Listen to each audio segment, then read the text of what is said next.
Chapter 689. Our company. Chengyu had not removed her role from being the senior assistant of the Li family. After all, she had been there for 7 years. It was normal for her to have deep feelings for the Li family. However, it made Rong Rue even more upset. It was like his wife's heart was on another man's side, which was absolutely not a good feeling. He just cares about you and wants to make sure you are safe, right? Li Xiqing's voice was calm, and he took a sip of tea. Rong Rue chuckled and said, "Yes." Both Chengyu and Su Qianxi felt that these two people were a bit weird, and looked at them strangely. The two looked at each other, and saw confusion in each other's eyes. After dinner, Rong Rue drove the two women to the entrance of a large shopping mall of the Li group, and sent them shopping. Then he drove away. Chengyu and Su Qianxi pushed the stroller into the mall, and bought a lot of things. Just when they were sitting in a dessert shop, Su Qianxi saw a familiar face. A young man fair and clean, with a thin face and pimples on his cheeks, wearing a pair of gold-rimmed glasses, was sitting and chatting with a woman. The more Su Qianxi looked at the man, the more familiar she felt. Chengyu noticed where she was looking and said, "Do you know him? This person seems to be a relative of Tang Minjing's family. His surname is Liu. This person should be a doctor. Don't you have a classmate named Liu Anan? She is this person's sister." "Doctor? Liu." Su Qianxi immediately remembered and said, "Liu Quan. Yes, that's him. Why? This person framed me. He lied to me, saying that I had AIDS, which scared me so much that I almost divorced Li Xiqing." Su Qianxi later thought about getting even with him, but after all kinds of things, she had forgotten about it over time. At this moment, seeing this Liu Quan, Su Qianxi could no longer hold back the violence that she had suppressed for a long time. Damn, no way? So unethical? Chengyu found it hard to believe. I heard that this guy got in because of his connections. Later, the Tang family lost, which seemed to have some impact. But now it seems that the impact is not big.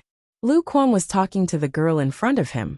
He couldn't hear what they were saying, but from afar, he could tell that the girl was overjoyed. She couldn't stand it anymore. "Wait a minute." With that, he got up and left. "What do you want?" No response. After about 10 minutes, she came back and sat in front of Chengyu. "Where did you go?" "She'll watch the show." She took a sip of her drink and curled her lips. Not long after, a girl with exquisite makeup and a pair of sunglasses walked in aggressively. He walked up to Liu Quan, gasping for breath. Liu Quan and the girl opposite him were shocked.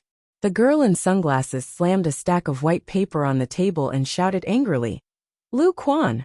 You bastard!" Liu Quan was stunned. Before he could react, the girl in sunglasses picked up the half-empty drink in front of the girl on the table and splashed it on his face. "You're crazy!" Liu Quan was so angry that he reached out to grab the girl. But the girl had already taken a big step back and shouted, "Liu Quan, you're a doctor." Bah! As soon as he finished speaking, he turned around and ran while crying.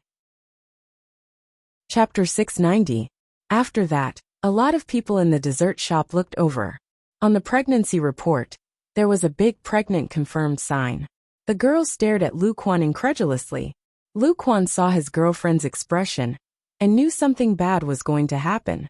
He quickly waved his hand and yelled, "It's not me. I don't know her.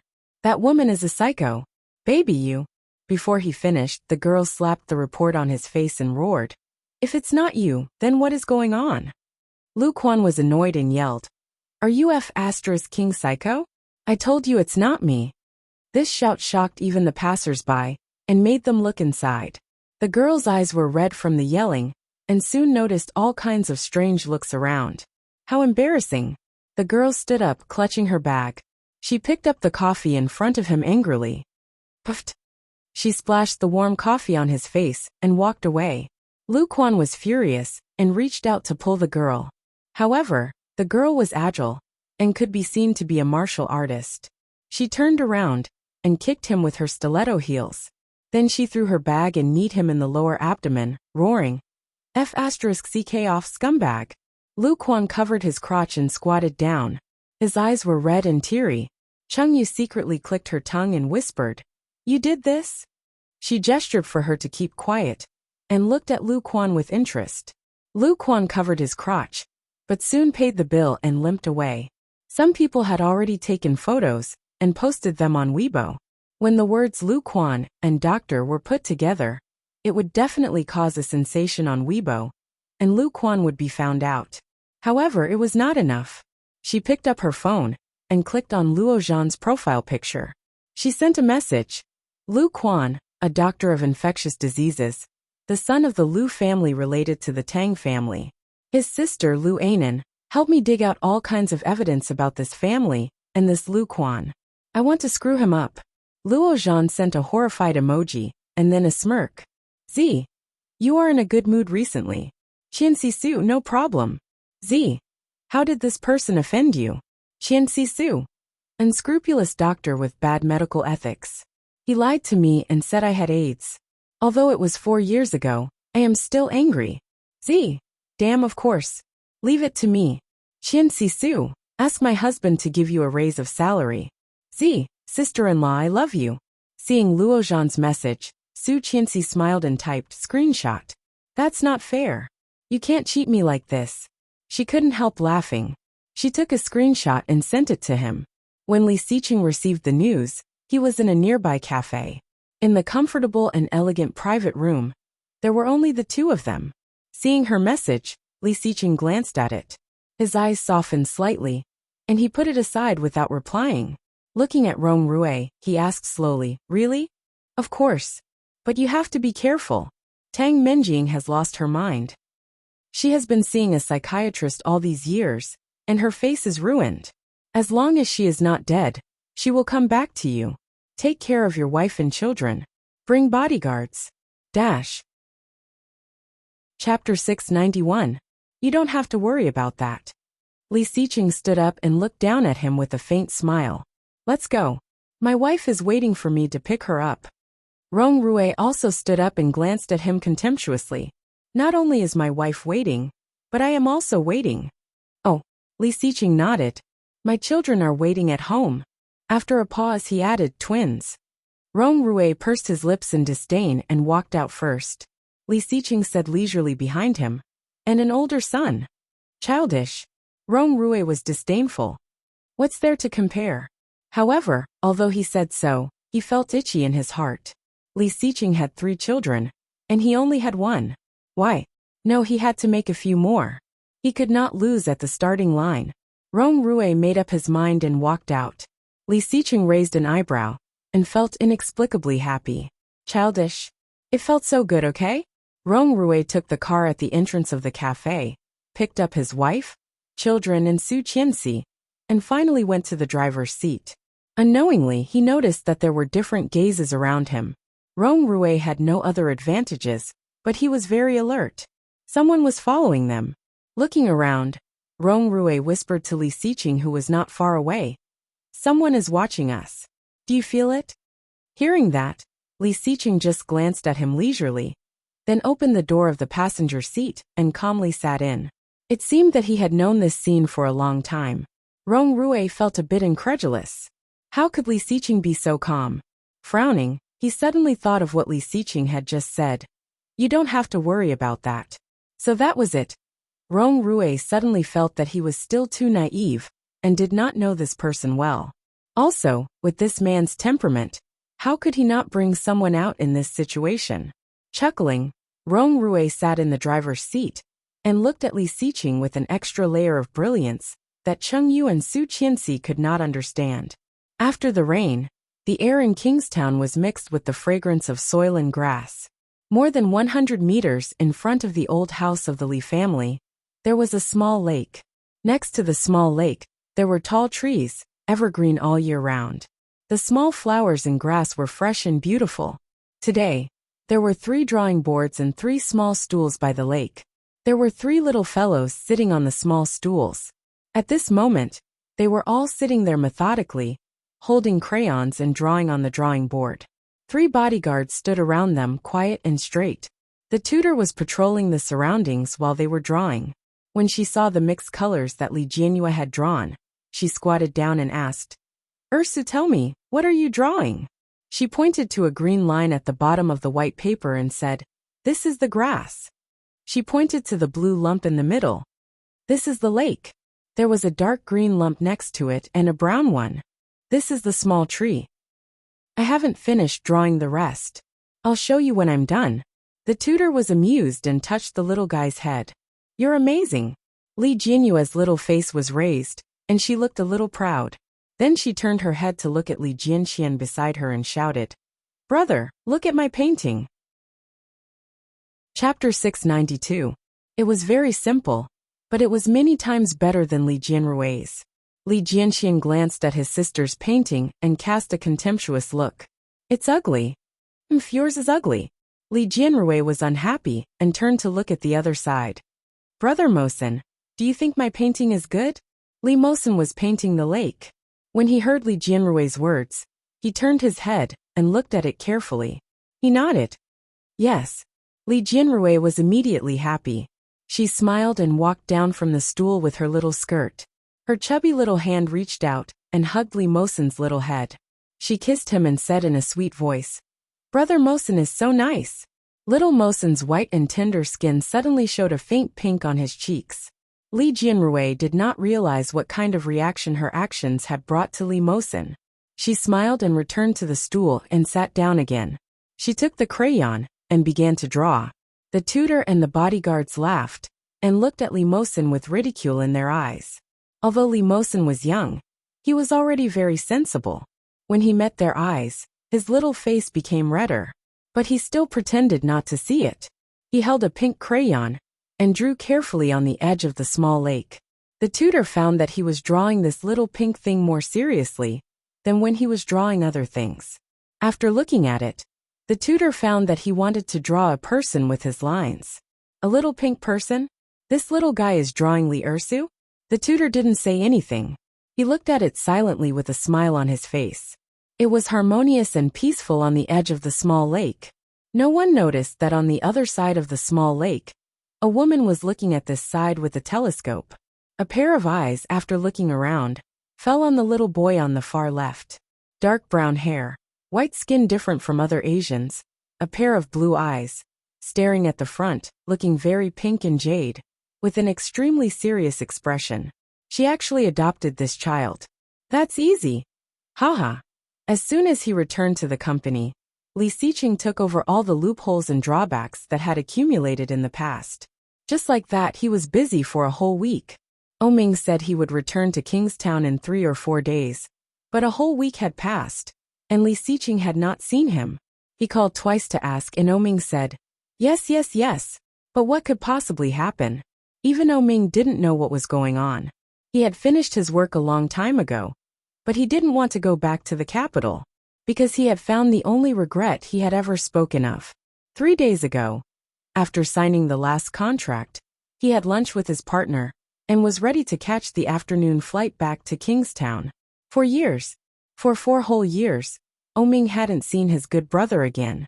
Hearing his voice again after being dead for 4 years, it was impossible for Oming not to be excited. That was why the journey to the airport was so hurried. However, extreme joy begets sorrow. The driver, who was almost sent flying by his urging, accidentally hit someone when he turned a corner. The driver turned pale with fright. He quickly opened the door and got out of the car to check. It was a woman who had been knocked down. Chapter 693. The driver immediately went up and asked anxiously, Miss, are you okay? The thing that was in the woman's hands had fallen to the ground. It was a laptop. It was the latest model of an internationally famous computer brand, worth more than 100,000 yuan. The woman's body was dirty, but she didn't have time to check herself at the moment. She quickly climbed to the computer. The body of the computer had a metal shell. At the moment, the body had been deformed. When it was opened, the screen inside had been broken. It looked very embarrassing.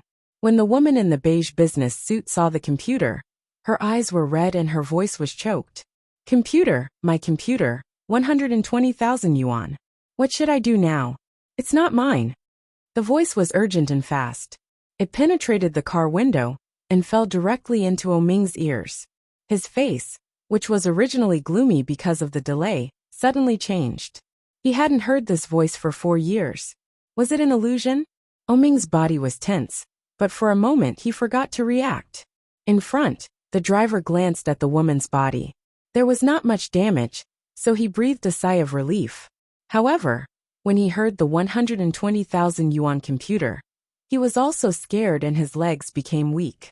He shouted with some anger and guilt. 120,000 yuan? Girl, you are blackmailing me.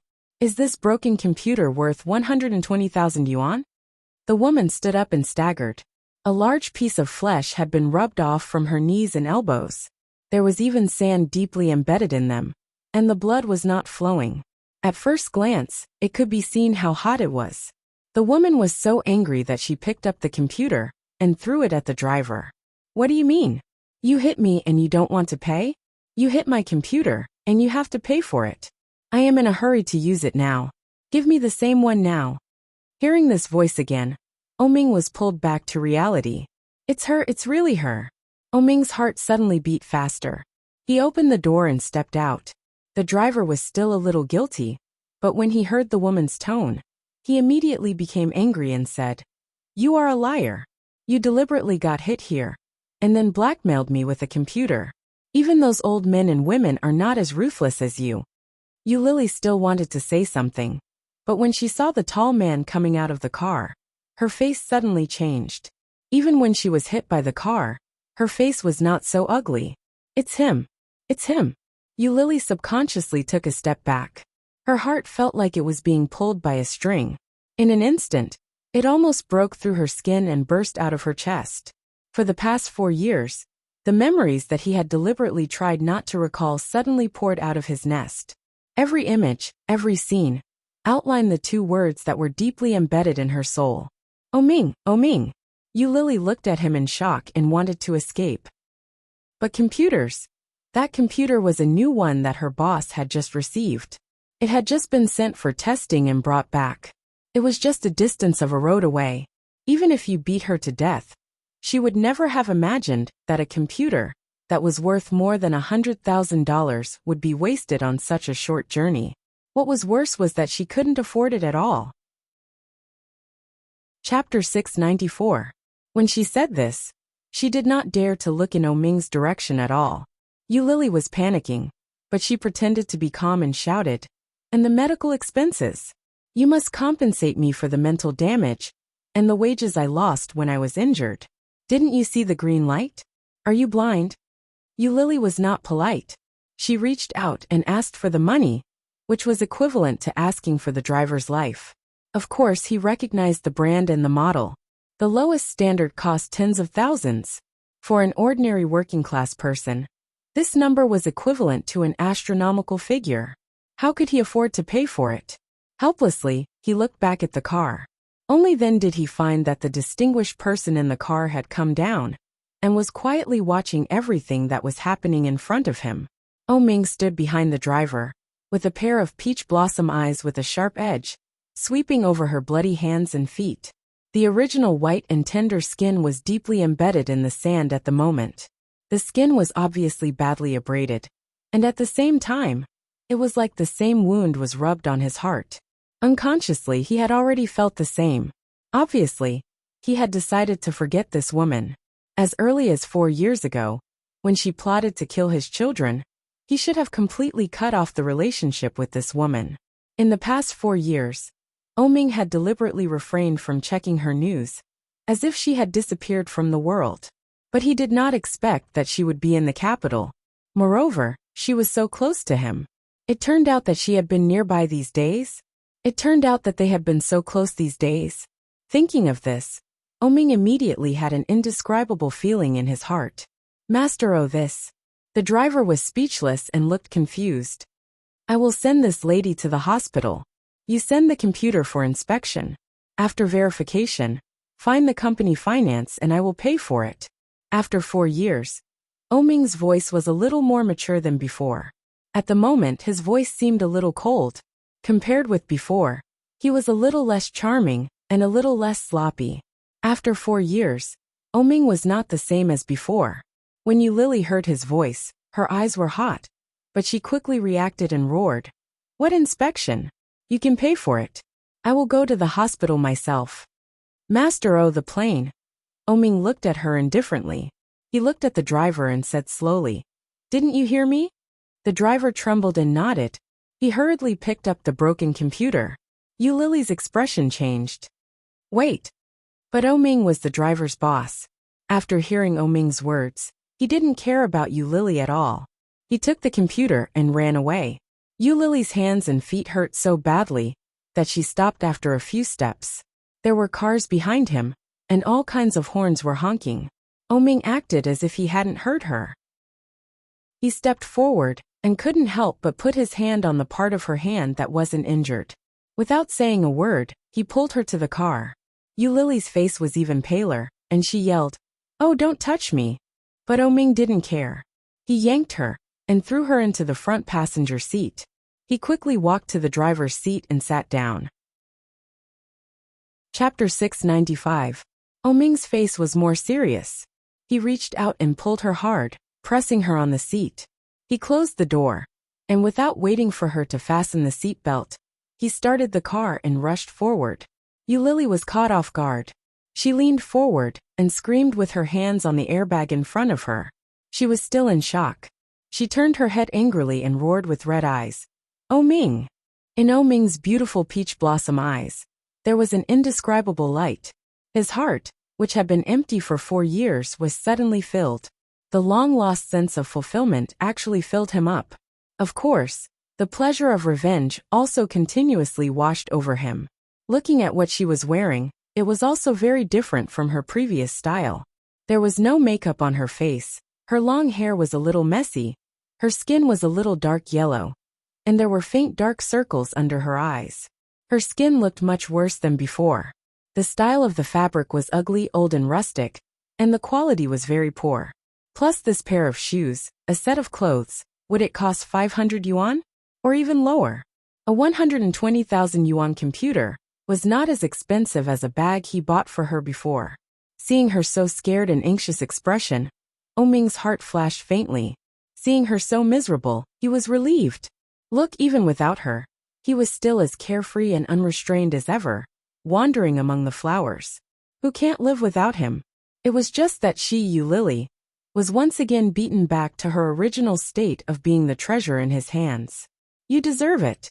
Out of the blue, Oming laughed and sped up.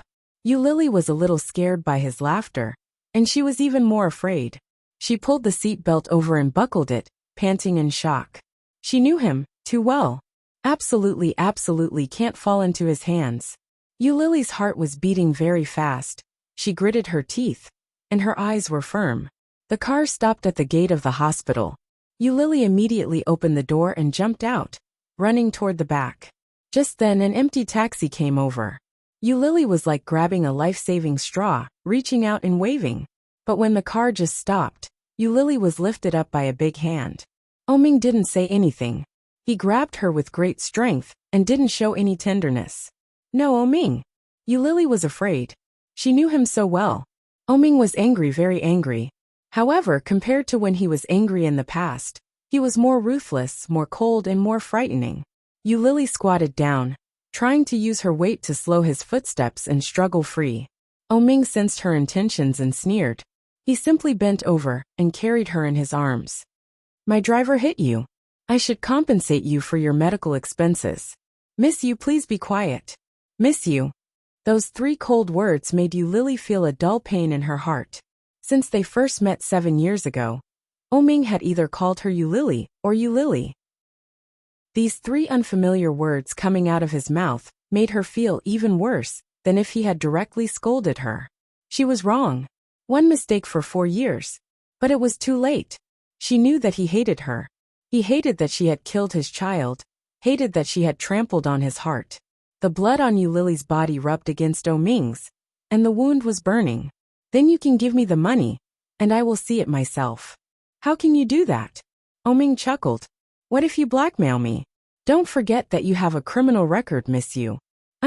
Busy as a dog." Chapter 696. Lily felt even more humiliated. She stared at him and roared. "Why don't you just give me a few thousand yuan? You are such a big O group. Are you afraid of being blackmailed?" "I'm sorry. Ming strode into the hospital with her in his arms. He looked into the distance with a pair of beautiful peach eyes and said coldly, "It's not easy to make money. I don't trust you." Lily was speechless. She was so angry that her chest hurt. Someone in the hospital recognized Ming and immediately opened the door for him. Ming was invited into the emergency room. He threw Lily on the bed. There was not the slightest bit of love or gentleness. Lily fell on the bed and hit the wound.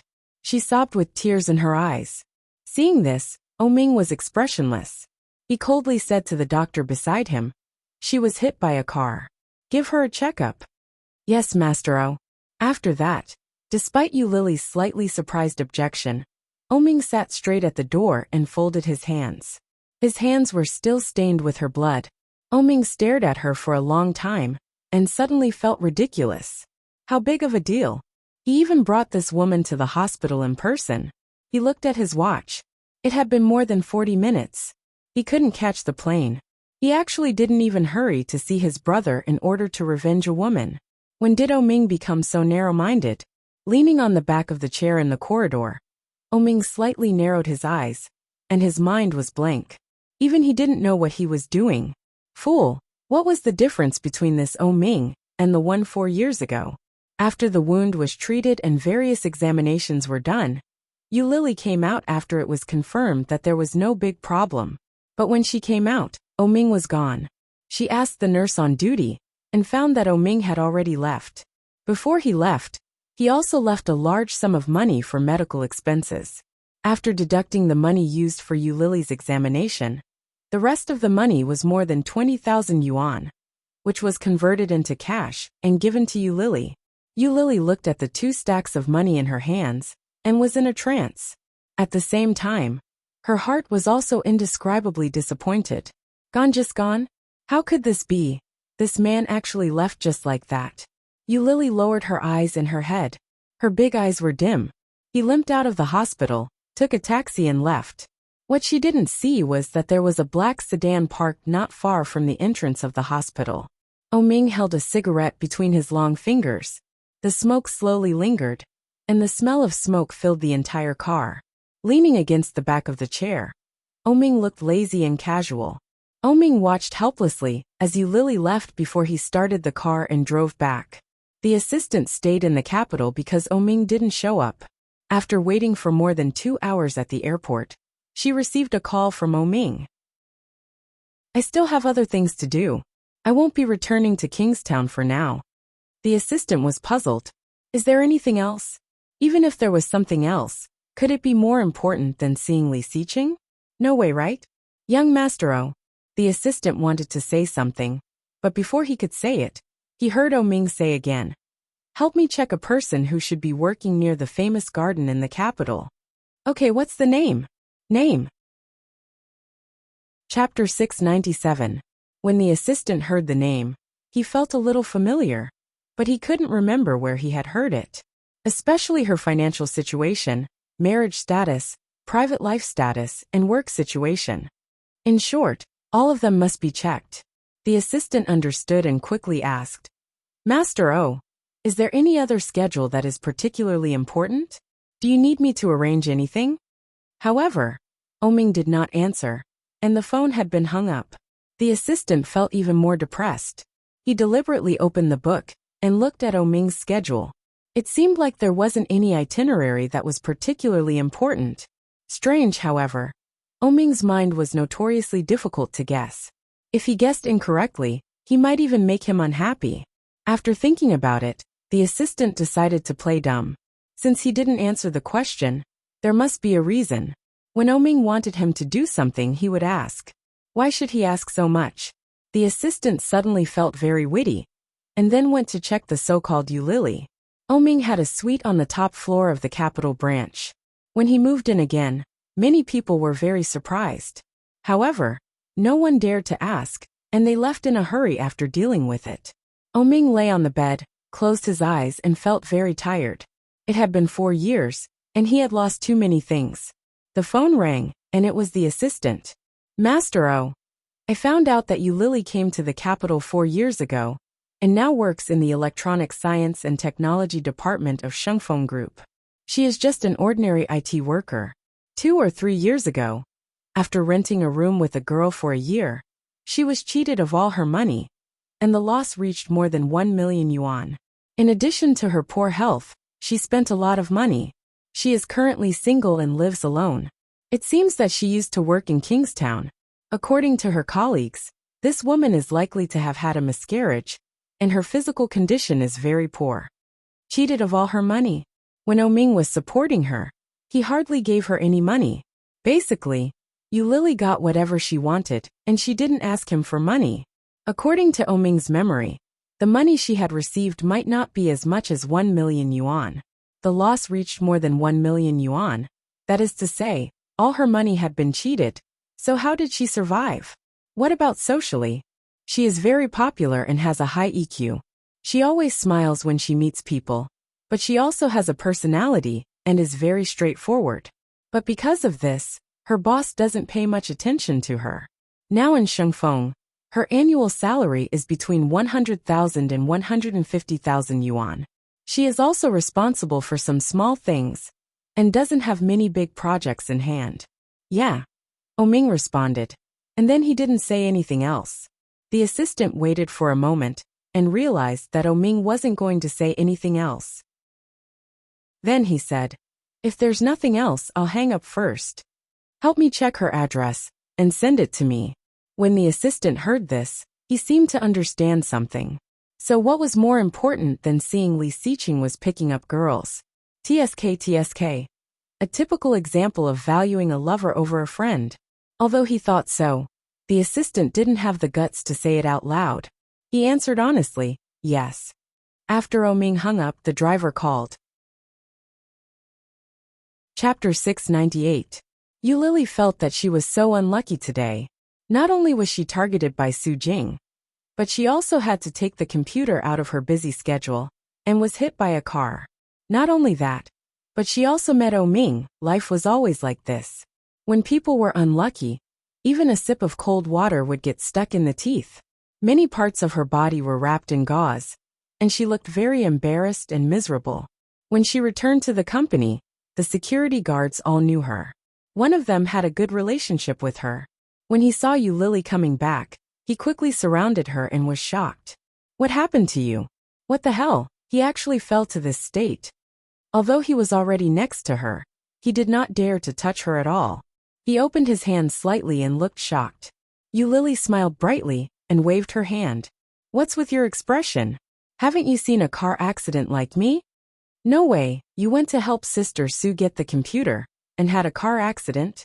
"Hey, don't say it." Lily looked like she could not bear to look back. "The computer is broken, directly broken, and the person has not paid me yet. Wait for me to go back first, and then I will tell you what happened." The security guard looked distressed. "Lily, you are like this. Don't go up. Sister Sue's temper is so bad, and she will certainly not stop scolding you because you are injured. Why don't you go down first, and I will go and talk to you?" "No, you do your thing. Go ahead." Lily waved her hand and quickly walked in. But the smell of ointment was very eye-catching. Many people saw Lily like this, and they would exclaim and ask, "Lily, what's wrong with you?" Along the way, Lily smiled so much that her face was stiff. Finally, she arrived at Su Jing's office. She rang the doorbell and went in. Su Jing was scolding a newcomer with harsh words. Lily had been in Shengfeng for less than a year. Su Jing was the head of the department, and she was famous for being a tigress. She would scold a newcomer without saying a word, and once scolded him until he resigned.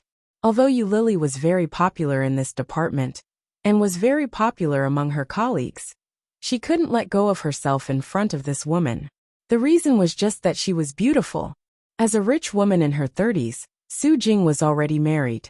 At home, she was also a strong wife and a weak husband. Half a month ago, when her husband came to pick her up from work, he took a few glances at Lily and was slapped by Su Jing in public. Since then, Su Jing had been picking on her in different ways. She was so scared that she didn't even dare to put on makeup anymore. However, Lily's show of weakness did not make Su Jing restrain herself much. Instead, he was targeting her more and more. With a sigh, Lily limped in and called out, Sister Sue. Su Jing turned to look at her. Seeing her like that, she said in a bitter voice, "Oh, isn't this the belle of our department, you Lily? What's wrong with you? How did you end up like this?" Sour. There was an indescribable jealousy in his tone. Lily silently bowed her head and said, "I was hit by a car on the way back to get the computer." Su Jing was shocked, and her first reaction was to blurt out, "What about the computer?" Lily felt a little uncomfortable. This woman, she didn't ask me if I was okay now, but her first reaction was like this? The computer was damaged by a car. Chapter 699. Such a voice was full of disdain and contempt. Moreover, Su Jing was still so provocative. Such a sharp tone was even more unbearable. Anyone who heard such words would not feel good, let alone a woman like Lily. Lily seemed to see something strange. She glanced at her and sneered. "Isn't it just 120,000 yuan? Any bag I take out is more expensive than your computer." Everyone in the company knew that Lily had a lot of bags, and each of them was a luxury product, which was incompatible with her usual clothes. But with Lily's usual temperament and aura, it was very suitable. At the beginning, everyone still complained, but over time they got used to it. At the same time, such a situation also made many people very envious. Su Jing was one of them, but she couldn't afford it, and her husband couldn't afford it either. At this moment, hearing Lily's words, she immediately became angry and shouted, "What kind of attitude is this? What kind of attitude is this?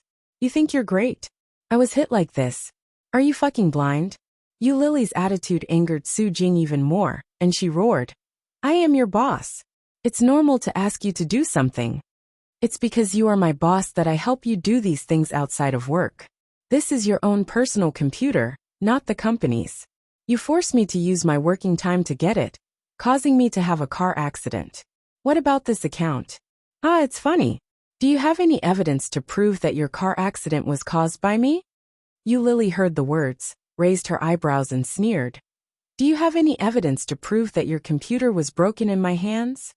Su Jing was furious and shouted, "Is this the attitude you should have when talking to your boss? Boss, you're just a department head. Do you really think you're so great?" Lily looked at her coldly without any warmth. "When I was the director of the O Group's clothing store, you were still in some remote corner." Lily couldn't stand it. She was already angry, and in the past few years, she had been extremely unlucky. She was cheated of all her money by her good friend, and it was not easy to find a job with a decent income, but she met such a boss. Su Jing did not cross the line in the past, so Lily tolerated it. However, in the past half a month, Su Jing had become more and more outrageous and disgusting. Since she was going to be scolded anyway, she might as well avenge the people in the company. When Su Jing heard this, she laughed out loud. "What are you talking about? Oh clan? Do you know what that place is? You haven't even finished your university studies, yet you want to be the director of the O Group? Ha ha ha ha." Lily dropped out of school when she was in her junior year, which was her eternal regret. At this moment, being brought up by Su Jing as a joke had undoubtedly stepped on Lily's sore spot. Lily looked at Su Jing coldly, and the temperature in her eyes was getting lower and lower. She sneered sympathetically and said, "No wonder your husband stared at me last time. It turns out that you look like a zombie when you smile. With your size 43 horse face, you need to use double hyaluronic acid, right?" Chapter 700. Lily was injured. When she stepped back, her wound was pulled, and she felt a burning pain. But she quickly avoided it. Lily looked at Su Jing and sneered. "The zombie is angry. What do you want to do? Kill me?" Su Jing's face was even more ugly. She turned around and picked up the stapler on the table, smashing it toward Lily's face. Lily reached out to block it, and the stapler hit her hand, causing a sudden pain. Then, Su Jing rushed toward her and grabbed her hair. Ah! Lily felt more pain when she was pressed. When she looked at Su Jing's ferocious face, she was even more annoyed and shouted, "Are you King sick? Help!" The door of Su Jing's office was not closed, so people quickly ran in from outside. Everyone saw that they were fighting together, and quickly came forward to pull them apart. Su Jing's movements were getting bigger and bigger, but Yu Lily couldn't. She felt a burning pain in her body. She looked down and saw that some of the gauze was bleeding again. King retard. Yu Lily clenched her teeth in pain and held her breath in her heart. She picked up the stapler on the ground and threw it toward Su Jing's face. Pa! The stapler landed firmly on Su Jing's chin with a dull thud. Su Jing screamed and covered her chin. She was in so much pain that she burst into tears and shouted, "You Lily, you bitch, you broke my new computer and hit me. Do you think that you can use the male colleagues in the company to stand on your side, just because you are beautiful?" People around heard this and looked at each other. "Everyone help me get justice. Yu Lily wants to keep my 120,000 yuan computer for herself. It took me a long time to save up money to buy it. It took me half a month to send it from the United States. I haven't used it yet, but it was stolen by her. She said it was a car accident. Bah! It is clear that she wants to steal my computer and make up a trick." The colleagues who had a good relationship with Yu Lily all looked at Yu Lily. One of them asked, "Lily, is it true?" Yu Lily was so angry that she laughed. On her beautiful and delicate face, there was contempt and disdain. Yu Lily looked at Su Jing and asked, "How many kilograms of hyaluronic acid did you inject? Not only is your face big, but your skin is also so thick. If you remove the powder, you will probably have a natural hornet's nest." Su Jing couldn't stand it when others insulted her face. Especially when Yu Lily said all kinds of insults without a single dirty word. She was so angry that her body trembled. She was so excited that she was about to stand up. Su Jing almost rushed up to hit her. But soon she rolled her eyes and seemed to think of something. She sneered. "Yu Lily, do you know how long you will be sentenced for a crime worth 120,000 yuan? At least a few years. I originally wanted to give you a chance to repent and reflect. Ha! I didn't expect you to be so ungrateful. Then don't blame me for being impolite. Yu Lily, so don't blame me for being rude. Either you compensate and settle it in private, or I will see you in court. A crime of more than 100,000 is enough for you to suffer." Su Jing stood there, looking domineering. She looked at her with hatred in her eyes. Yu Lily felt ridiculous. When she was about to say something, a security guard came in and said, "Yu Lily, someone is looking for you." Behind the security guard was a middle-aged man carrying a box. When the box was opened, it was a badly damaged laptop. Chapter 701. "Excuse me, which one of you is Miss Yu Lily?" "I am," Yu Lily responded. "I am the director of the distributor of this computer company. My surname is Wu. Just now, a gentleman sent this machine to our testing department for testing. After verifying the serial number and the internal information of the model, we found that this machine is a second-hand mobile phone we sold half a month ago, worth 48,888 yuan. But I heard that you asked the gentleman for the price of a brand new machine, 120,000 yuan. The gentleman thought it was very unreasonable, so he entrusted me to verify it and report the situation to you." Second-hand machine? More than 40,000 yuan? Yu Lily was stunned, looked at Su Jing and blurted out, "Didn't you say 120,000 yuan? Are you lying to me?" Su Jing's face suddenly changed and she roared, "Nonsense. More than 40,000 yuan? I obviously bought it for 120,000 yuan. Now it was broken by this woman, and I haven't used it a few times." The man's expression was a little strange, and he said, "Are you the original owner of this machine?" Su Jing's face changed slightly, but she quickly calmed down, nodded and said, "Yes." The man took out a piece of paper from his pocket, opened it and said, "Miss Su Jing, right?" Su Jing did not speak, looked at his hands that were opening the paper, and the original expression on her face suddenly changed. "This is the record list of your purchase from our company half a month ago, with your ID number and your autograph on it. The total price is 48,888 yuan. For the time being, there is no brand new model in our domestic branch.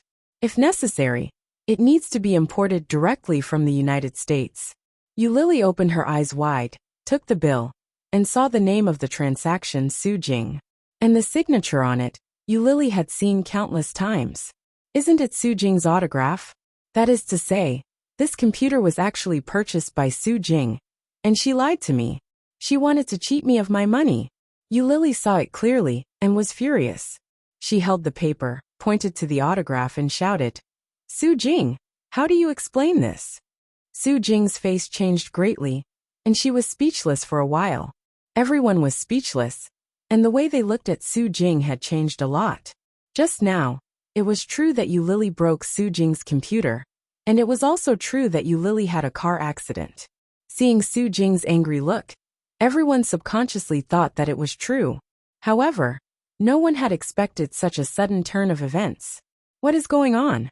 Just now, Su Jing said that she wanted to let Yu Lily go to jail, but now, Yu Lily became the victim. What? It turns out that she wants to cheat money. Isn't Sister Su very rich? Why would she want to cheat Lily's money? Hey, I'm afraid it's not as simple as cheating money.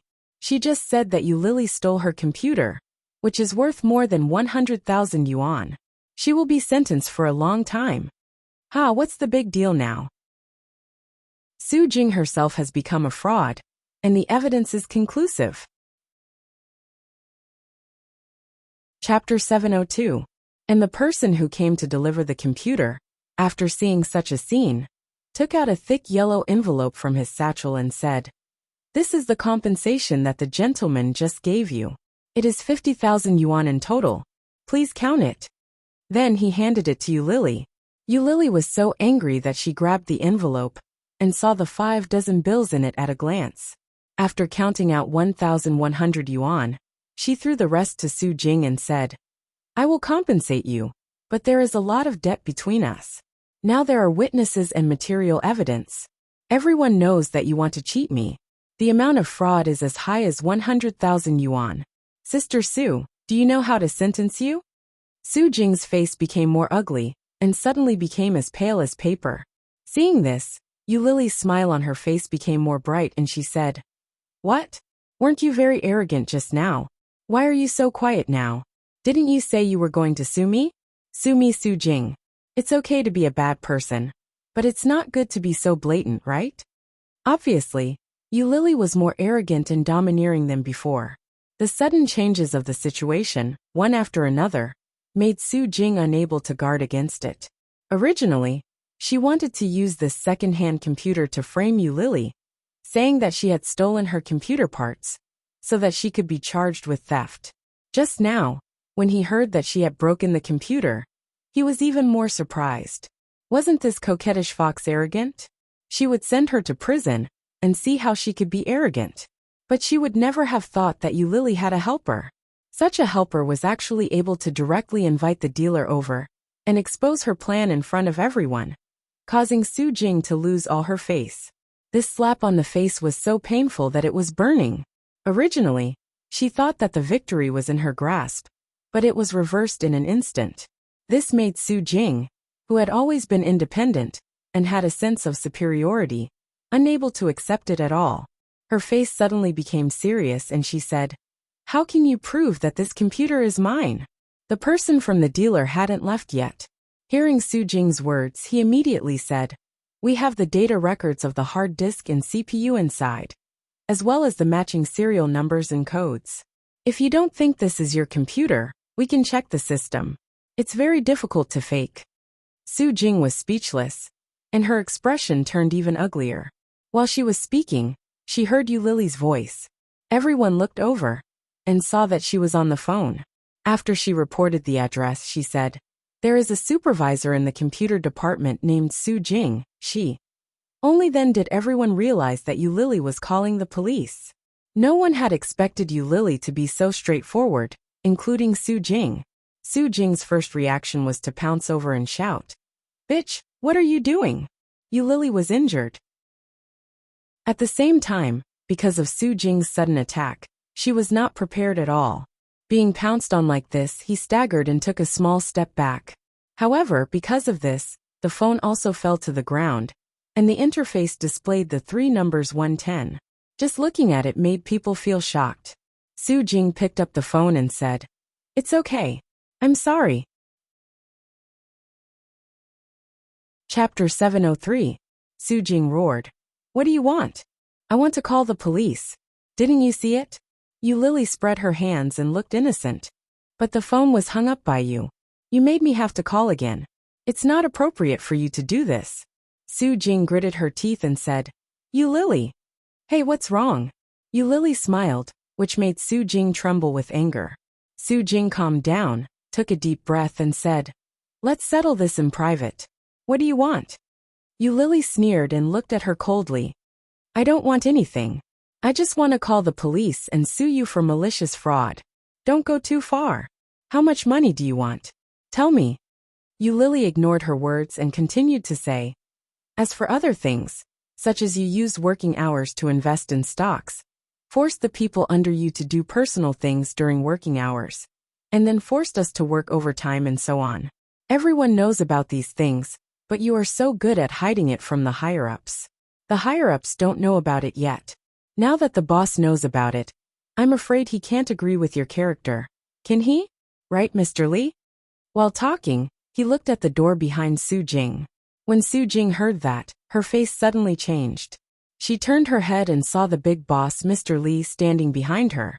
His middle-aged fat face was very ugly. Mr. Li came in and looked at Su Jing's face, which was so ugly that it was almost sweating. He shouted wildly, What the hell is going on? Everyone is gathered here. Don't you need to work? Don't you need to work? The strong smell of ointment on Lily's body and the bleeding wound wrapped in gauze were very eye-catching. Mr. Li saw Lily's clothes and asked, What's the matter? Lily gave a brief account of what had happened, but when it came to Su Jing's actions, she added a lot of embellishment. Several times, Su Jing wanted to interrupt, but Lily did not give her a chance to do so. Mr. Li also deterred Su Jing with his eyes, so that she could not say a word. In the end, Lily was a little thirsty. She shrugged and spread her hands. If you don't believe me, you can ask them. Everyone on the scene is my witness. There is no doubt about Su Jing's ability, but her character is really intolerable. Mr. Li, I advise you to consider replacing her. Didn't you find that this department changes people very frequently? It has a lot to do with this woman. But because this woman is your wife's cousin, no one dares to say anything. When Chief Li heard that, he got even angrier. Work is work, relationship is relationship. Do you think I promoted her because of her relationship? Isn't it? Lily spread her hands again, looking helpless. Someone nudged her, hinting for her to keep quiet. But Lily smiled and said, I don't want to work here anyway. I know you won't fire her. Working for this kind of person is simply asking for trouble. Mr. Li, I quit. Lily was speechless. Lily's straightforward words made everyone in the room secretly applaud in their hearts. But in front of Chief Li and Su Jing, everyone did not dare to be obvious. Chief Li's face became more ugly. When he was about to say something, Lily said, However, it is a fact that Su Jing wanted to cheat me. If you want to settle it privately, I don't want money. I just want Su Jing to apologize to me. Otherwise, I can only give her a taste of her own medicine. Chapter 704. Apologize? Apologize to this bitch? Su Jing looked strange and said sarcastically, Do you think I don't know that you now owe a lot of debt? You have no money, and you have to live like a princess. Who can stand you? You poor ghost, how much money do you want? Just tell me directly. Lily sneered and said, I want your husband. You should give him to me. Don't pretend to be rich. Apologize to me. When Su Jing heard that, she was even more furious and rushed in the direction of Lily. The people around were all shocked and rushed forward to stop her. Lily stood in the same place and looked at her mobile phone, lying quietly on the ground not far behind Su Jing. She turned around, walked to Su Jing's desk, picked up the phone, and turned on the speaker. After pressing 2 numbers, Su Jing's face changed and shouted, How dare you? Do you want to see if I dare? Lily pressed the last number, put the microphone next to her ear, and raised her eyebrows provocatively. Apologize? No. Mr. Li was afraid. He went forward to take Lily's phone and hung up directly. He looked at Su Jing and shouted, Apologize. Su Jing was shocked and couldn't believe it. Brother-in-law, you were in the wrong in the first place, so you should apologize. Didn't you see how badly Xiaoyu was hurt because of your computer? What if there are scars all over a girl's body? And the computer has been compensated to you. You should apologize to her. Su Jing was obviously not convinced. She looked at Mr. Li and said unwillingly, I don't want to. Hearing this, Mr. Li's face darkened and he warned, Do you really want to go to jail? Go to jail? Who would want to go to jail? But Su Jing was not reconciled. Why should I apologize to this bitch who seduces people everywhere? Since she came, almost all the people in the company were around her. No matter men or women. Relying on the tricks of a fox, she pretended to be a bitch. She was not reconciled. And she just couldn't see her doing well. Either you apologize, or I'll call the police. As she spoke, she picked up the phone and teased. It's just going to jail. Sister Su isn't afraid, right? Manager Li's face also darkened. Su Jing, do you really think I don't know what you're doing in the dark? Do you really want me to tell you everything? Su Jing felt even more humiliated. Not only were her colleagues and subordinates not on her side, but even her brother-in-law did not support her. Why? What's so good about you, Lily? Su Jing was so angry that her eyes turned red and tears welled up in an instant. However, under Manager Li's warning gaze, she still lowered her head and whispered, I'm sorry. What? I didn't hear anything. Lily was still holding the microphone in her hand. She put one hand next to her ear to make a trumpet. Can you say that again? Su Jing was so angry that her chest heaved up and down. She calmed down and said in a serious voice, I'm sorry. Chapter 705. Lily's provocative words made many people at the scene laugh, and they were secretly happy. But the boss was here, and Su Jing was also in front of them. Except for Lily, no one else dared to smile. Lily's attitude made Su Jing almost mad, and she roared, Don't go too far. Lily seemed to be scared, and she turned her head sideways with a look of disgust. Lily seemed to be frightened. She turned her head sideways with a look of disgust. But she quickly turned her head back and said, Look, isn't it quite loud? I really didn't hear what you just said. My ears are not very good. Why don't you just speak like you used to? Why do you have to pretend to be gentle? I'm sorry, Su Jing roared, and her eyes were about to crack, and she looked terrible. Lily looked scared, patted her chest, and said with a frightened face, If you don't want to, then don't. Why do you have to scare people? Don't you know that people can be scared to death? What the F***ck? You not only cheat, but also want to kill people. While talking, Lily had picked up the phone again. Lily turned on the speaker and pressed 2 numbers. Almost everyone could hear it clearly. Su Jing took a deep breath and said quickly, I'm sorry, Lily. I shouldn't have framed you. I shouldn't have targeted you. Please forgive me. Lily just pressed the 3rd number, and before it was connected, she hung up. Looking at Su Jing, Lily smiled slightly and raised her eyebrows. Are you sincere? Su Jing wanted to kill her, but at this time, she still nodded against her conscience. Sincere. Go, you are so fake. Lily sneered. But I am a generous person, and I will forgive you. After that, she looked at Mr. Li. Mr. Li, I don't want to work anymore. Please let me go. I can't do work with my injuries. Mr. Li quickly said, I know you have a grudge against the company. Now I announce that Su Jing will be fired. When such a voice fell, everyone was shocked. What? Fire Su Jing? People around looked at each other and couldn't believe it. Even Su Jing herself had not expected such an outcome. No brother-in-law. However, before Su Jing's voice had finished, she had been interrupted by Mr. Li. Mr. Li looked at Lily and said in a high voice, Little you, stay at home and recuperate. Don't worry about the company. I will give you half a month to adjust your vacation. When you come back, you will be the head of this department. What do you think? Such a result was undoubtedly dropping a heavy bomb on Su Jing once again. Su Jing stood dumbfounded on the spot. She turned pale with fright and shouted, Brother-in-law, how can you do this? Mr. Li ignored her directly and looked at Xiao Zhang of the HR department and said, Go through the resignation procedures for Su Jing. Such a person will cause public anger in the company. It's better to ask her to leave early. After a pause, he looked at Su Jing and said, Don't you want a child? You always complain about being busy with work. Now I'll give you this time to have a child and raise the child. Adjust yourself well, and get ready to have a child. Chapter 706. Why not? The company is mine. I can keep whoever I want. Mr. Lee's face darkened. Also, didn't I tell you not to call me brother-in-law in the company? It's not good. Mr. Lee's heartlessness not only made Su Jing feel disheartened, but also Lily herself was confused. What's going on? Mr. Lee wants to keep me, but not Su Jing? Su Jing, who has been a supervisor for several years, is fired? Is this for real? Lily felt like she was dreaming. She had done that and provoked him, but he still gave her a promotion? It was like seeing a ghost. Lily was dumbfounded, but the others were already cheering. Lily is a supervisor?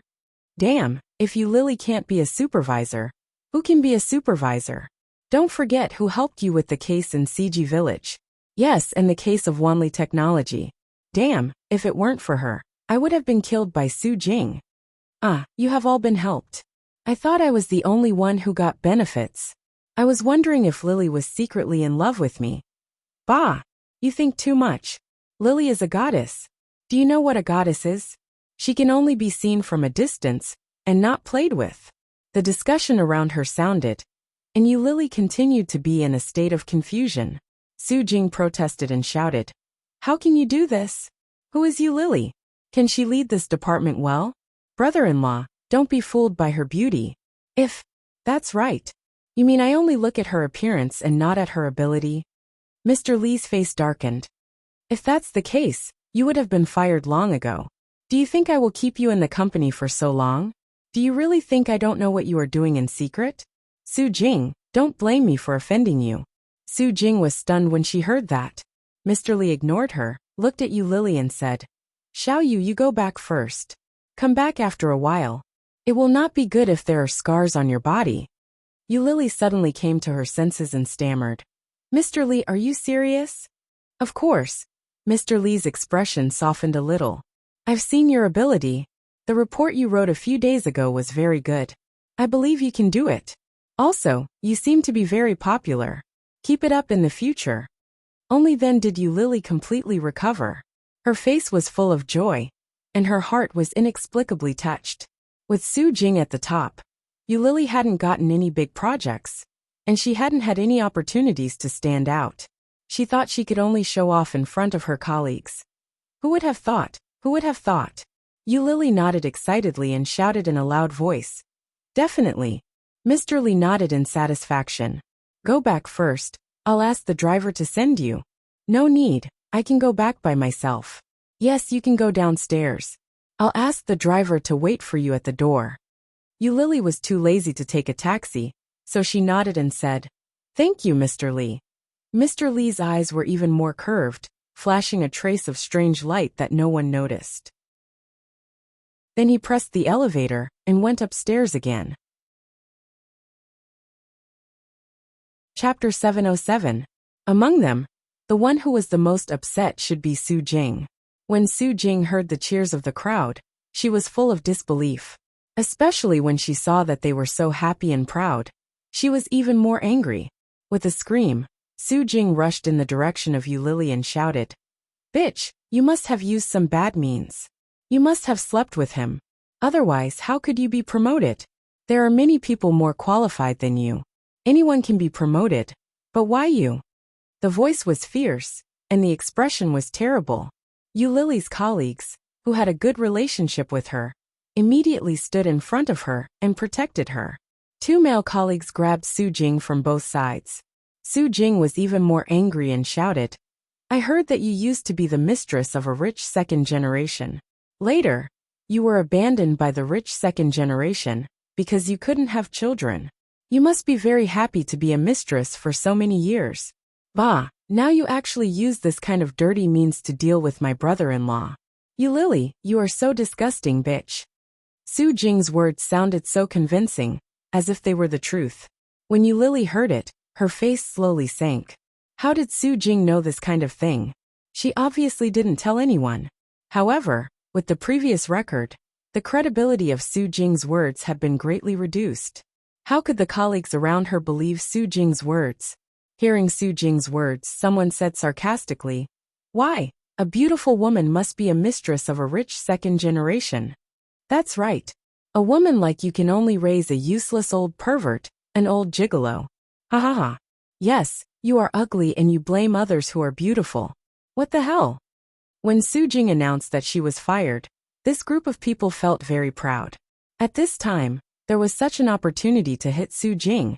How could they not seize it? It's true. Su Jing shouted angrily.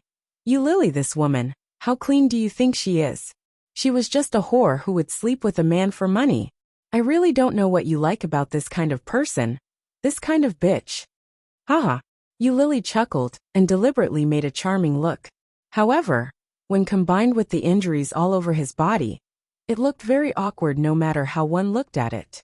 Yu Lily winked at Su Jing and said, "If you are beautiful, you can sell your body. As for someone like you, I don't think anyone would want you even if you sold your body. Hey, whether I sell it or not has nothing to do with you. If you have the time, why don't you save some money for plastic surgery?" As he spoke, he looked at her sympathetically and said, "Why don't I help you a little? Here's 1,000 yuan. Here, take one." He crumpled the bill and threw it at Su Jing. This kind of naked humiliation caused Su Jing to tremble with anger. You, it's not enough? There's nothing I can do. I don't have any left. This is all I have. I still need to heal. Hey, why don't you ask someone else for some? Beg. What kind of person would ask someone for money? Yu Lily's words were undoubtedly lethal to a woman like Su Jing, who had always prided herself on being a wealthy woman. Being held back by two male colleagues, Su Jing felt like she was suffering from internal injuries. Chapter 708.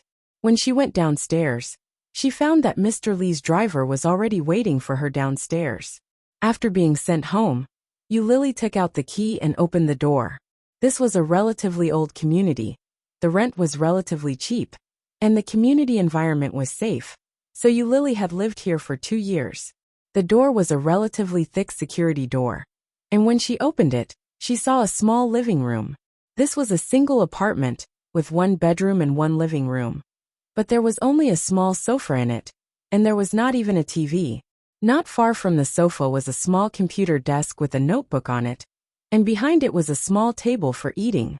After putting these things, there was only a walking path. The kitchen and the toilet were connected, and the total area was less than 3 square meters. But the decoration was very beautiful and clean, very leisurely and modest. Yu Lily stretched, took out the medicine from her bag, put it on the small table, and then walked into the room. Just as she opened the door, Yu Lily immediately froze in place. In the room, there was a single bed, a wardrobe, a bookshelf, and a wall full of photos. However, these were very familiar furnishings, not enough to cause Yu Lily to be shocked. What made Yu Lily freeze in place was the uninvited guest in front of her. On the single bed that should have been clean and tidy, there was a man lying on it. The man was tall and lying on the bed at the moment. He seemed to have fallen asleep, but at this moment, he noticed Yu Lily coming in and opened his eyes. His dark brown eyes were tired and sleepy, and his peach blossom eyes were blurred. He looked at Yu Lily, but she couldn't see his emotions.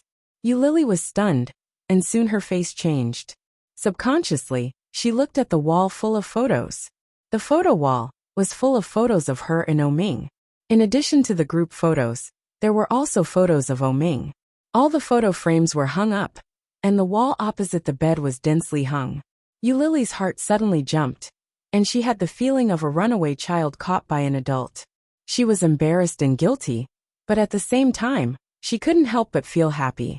The man on the bed lifted the quilt, got out of bed, and slowly sat on the edge of the bed, looking at her with a pair of eyes. The atmosphere was a little awkward. Yu Lily stood at the door and stared at him for a long time, before she opened her mouth and asked, "Why are you here?" When Oming heard that, his lips curled into a smile, but he didn't say anything. He slowly took out a cigarette from his pocket and lit it up. Then he looked up at her, and the corners of his lips curled up slightly. There was a strong sense of sarcasm and self-deprecation in his smile. There was also an indescribable feeling. Eulalie looked at his smile and felt her heart ache. What are you laughing at? What's so funny? Eulalie wanted to ask him, but she saw him take out a notebook from under the quilt. Seeing the cover of the notebook, Eulalie was shocked and subconsciously looked at the photo wall. Under it was a desk. There should have been a notebook on the desk. That was the notebook she used to draw on now. It was empty. Oming just flashed the notebook, and Eulalie's face became even paler. Chapter 709. The strength was so great that the photo frame on it suddenly fell down. The sound of breaking was deafening in this narrow room. Oming took a long step and walked in front of Eulalie. His lips were curved with an evil and contemptuous smile. His pair of peach blossom eyes were slightly narrowed. He looked at her face and exhaled a long puff of smoke. Then he pushed her hard, without pity, past her, and strode away. From beginning to end, he didn't say a word. Eulalie's eyes were red and slightly painful. This kind of pain fiercely pulled the scar on her heart that had been faintly painful for 4 years. But in the past 4 years, it had never been so painful. Enduring the pain, she stepped on the glass on the ground to pick up the book. On the book, there were broken glass shards, which suddenly pierced into her fingers, making her feel painful. She opened the book, and one of the pages inside impressively had a horizontal label. On it was a picture of a woman holding a dagger in her hand, and she personally stabbed it into her stomach. Below there was blood.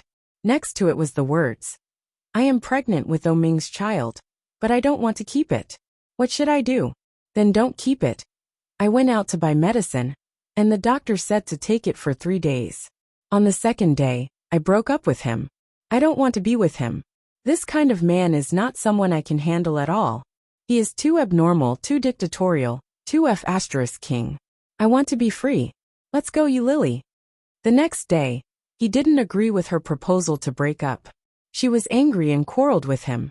At first, Oming just coldly warned her, but in the end, he pressed her on the bed, and Eulalie's stomach hit the edge of the bed. At that time, he pressed her down and put his knee on her stomach, warning her and noticing her abnormality. Later, he found that she was bleeding. A lot of blood. At that time, Oming was scared and stunned. What was Eulalie like at that time? She held her stomach, and her face was blue and white with pain. But when she saw him like that, she inexplicably had a kind of revenge pleasure. For 3 years, she had been kept by him for 3 years. In those 3 years, many people outside knew that she was Oming's girlfriend, and at the same time, many people knew that she was kept by him. A kept woman. What a disgusting word. Because of these 2 words, she received a lot of supercilious looks. He could finally be free. Eulalie was bleeding at that time, and her body was already covered in cold sweat. His face was pale, but he let out an extremely cruel laugh. Such laughter was not only cruel to Oming, but even Eulalie herself had never imagined that she could laugh like that. "Oming, do you know? I'm pregnant." Oming was stunned. He looked at the large pool of blood below her, and was at a loss of what to do.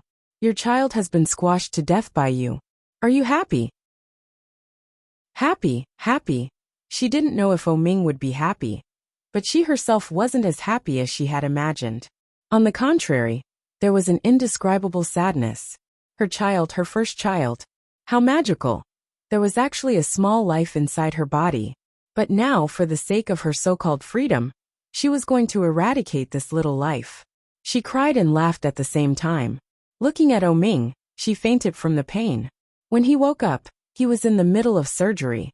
The doctor said there were 2 gestational sacs. Chapter 710. The smoke rose slowly, with a light smell of tobacco, and the whole car was a bit depressed. Oming sat in the car, with an ashtray in front of him. There were already 4 or 5 cigarette butts in the ashtray. Looking at the dark sky ahead, Oming's mood was indescribably empty. Just in the afternoon, when he just saw the photos on the wall, he thought. However, it was just what he thought. Shock, anger, and unspeakable sorrow. It turned out that his children were not killed by himself. However, this fact was more hurtful than Eulalie's words in the past. How much hatred did he have to kill his first child, his own pair of twins. How much did he hate him, that he didn't even want his own children? She had been with him for 3 years. 3 years, even a dog would have feelings, let alone a person. Oming looked at the sky in the distance, and in his dark brown eyes, there was only indifference. Putting out the cigarette, Oming started the car and slowly drove on the road. From now on, the original Oming was completely dead. After Li Xiqing took over the company's affairs, the company's performance was much better than before. So much that Su Qianxi was proud, but also indescribably frustrated. She thought that she had done a good job. Looking at the quarterly report in her hand, Su Qianxi felt a bit of a headache. The children were running around in the living room, chasing each other, and playing until they were all sweaty. Su Qianxi put the document back and looked at the time. It was almost 6 o'clock. She raised her voice and said, "Quiet down and rest. Come and sit for 10 minutes." Li Jianrui chased after Li Mosen with a smile, suddenly stopped and shouted, "123 blockhead, don't talk and don't move." Li Mosen and Li Jianxian stopped at once. Both of them were panting, but they really didn't move. Li Jianxian still maintained the running posture, and Li Mosen looked like he wanted to speak. Such a strange scene. Su Qianxi couldn't help laughing and shouted, "The password is invalid." Li Mosen and Li Jianxian suddenly breathed a sigh of relief, trotted over to the sofa where Su Qianxi was and sat down. Li Jianhua stuck out her tongue and ran toward Su Qianxi. She shouted, "Mom, why isn't Dad home yet?" Su Qianxi poked her nose and said, "Girls are not allowed to talk with their tongues out. Be normal." "Can a boy do it?" Li Jianxian asked. "Boys can't do it either. You have to learn from your parents and be more normal, understand? But Uncle Luozhan is also like this when he talks to Dad." Li Mosen looked puzzled. Why can adults do it, but not children? Hearing that, Su Qianxi paused and quickly said, "Uncle Luo is not a boy or a girl. He is a man, so he can make such a joke. You children should not learn bad things, understand?" Oh, the children didn't really understand. Anyway, the result was that Uncle Luo was a bad example. Li Jianhua widened her big round eyes, which were dark and bright. She asked again, "Mommy, when is Daddy coming back?" Chapter 7:11. Yes, the little girl held Su Qianxi's leg and looked at her with a smile. Her big black eyes were full of sparkling light. She asked, "Dad's birthday, will there be a cake?" Su Qianxi smiled and picked her up. "I have asked your dad to bring you a cake." Su Qianxi's words made the children's eyes light up, especially Li Jianrui, who cheered and shouted, "I want strawberry flavor." "What should I do?" "I bought chocolate flavor." A voice came from afar, and Li Xiqing walked in slowly from the outside. He was tall, and compared with more than half a month ago, he looked much better than before. When he first came back, Li Xiqing was too thin. Li Jianrui heard Li Xiqing's words and her eyes lit up. She ran in the direction of Li Xiqing and shouted, "Dad!" Her short legs were running fast, and she ran in the direction of Li Xiqing, hugging his thigh. "Dad, hug!" Li Xiqing held a big cake in one hand and held the little girl in the other. "Did you listen to the teacher today?" "Yes." "Kiss Dad." Li Jianhua reached out and hugged Li Xiqing's face. Li Xiqing's lips curled into a smile. "Happy birthday, Dad." Li Jianrui put one hand on Li Xiqing's shoulder and said with a smile, but her eyes couldn't help looking down at the cake in Li Xiqing's hand. "Dad, can I see the cake?" Li Xiqing laughed and gently knocked her forehead with his and said, "Eat first, and then you can eat the cake." "Okay." Li Jianrui cheered happily. "Then let's eat quickly." Li Mosen also walked over a little weakly and said, "Uncle, happy birthday." Lu Sa just came out and said, "It's time to eat. Go and tell Grandpa and Grandma to eat." "Happy birthday." Li Jianxian shouted with a red face and went to the kitchen to wash his hands. Su Qianxi walked to Li Mosen, put her soft hand on his head, and said softly, "Don't call me uncle, call me Dad." Li Mosen heard that and was stunned. He looked up at Su Qianxi, thinking that he had heard wrong. Su Qianxi looked at him, stroked his dark brown hair, and said, "Call me Mom, don't call me Auntie." Li Mosen's fair and tender skin blushed when he heard that. Li Mosen nodded his head vigorously.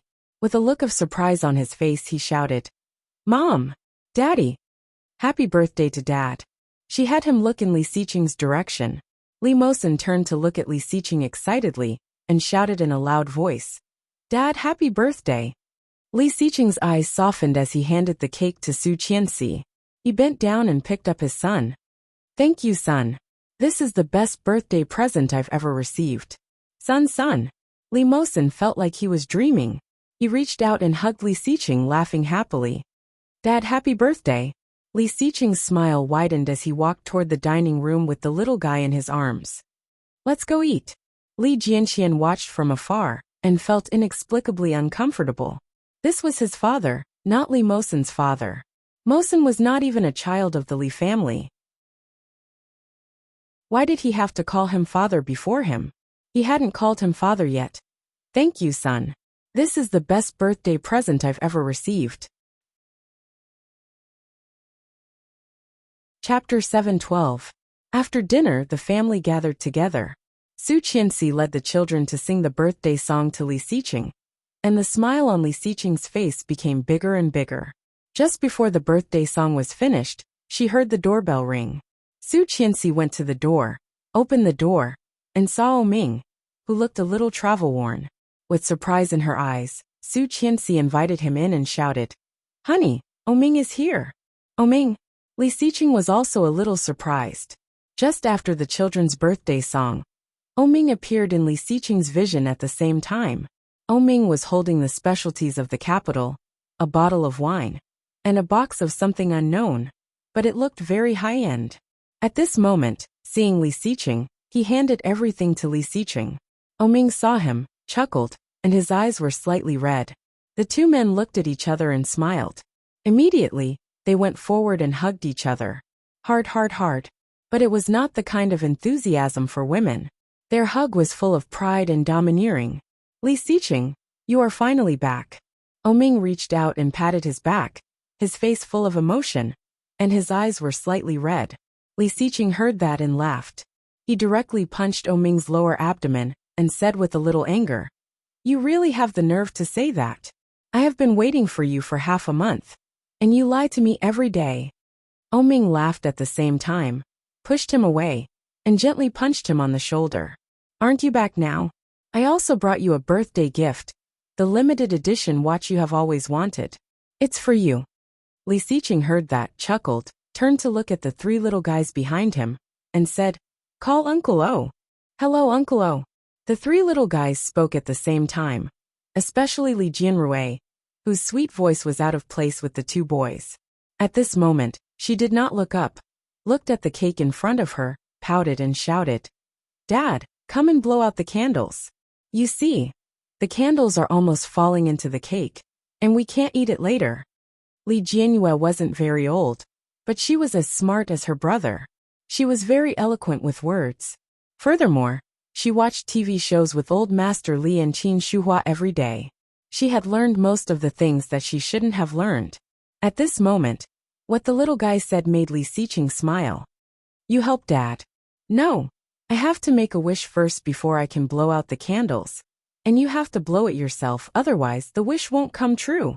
Li Xiqing pretended to look surprised and asked, "Really?" Seeing Li Xiqing's expression, the little guy was convinced. He nodded with a serious face and said, "Of course it's true. Dad, come on. If the candle falls, the wish won't come true. You obviously want to eat cake." Li Jianxian unceremoniously undermined him with a look of disdain. Li Jianyue blushed and puffed up her cheeks. She said, "I didn't."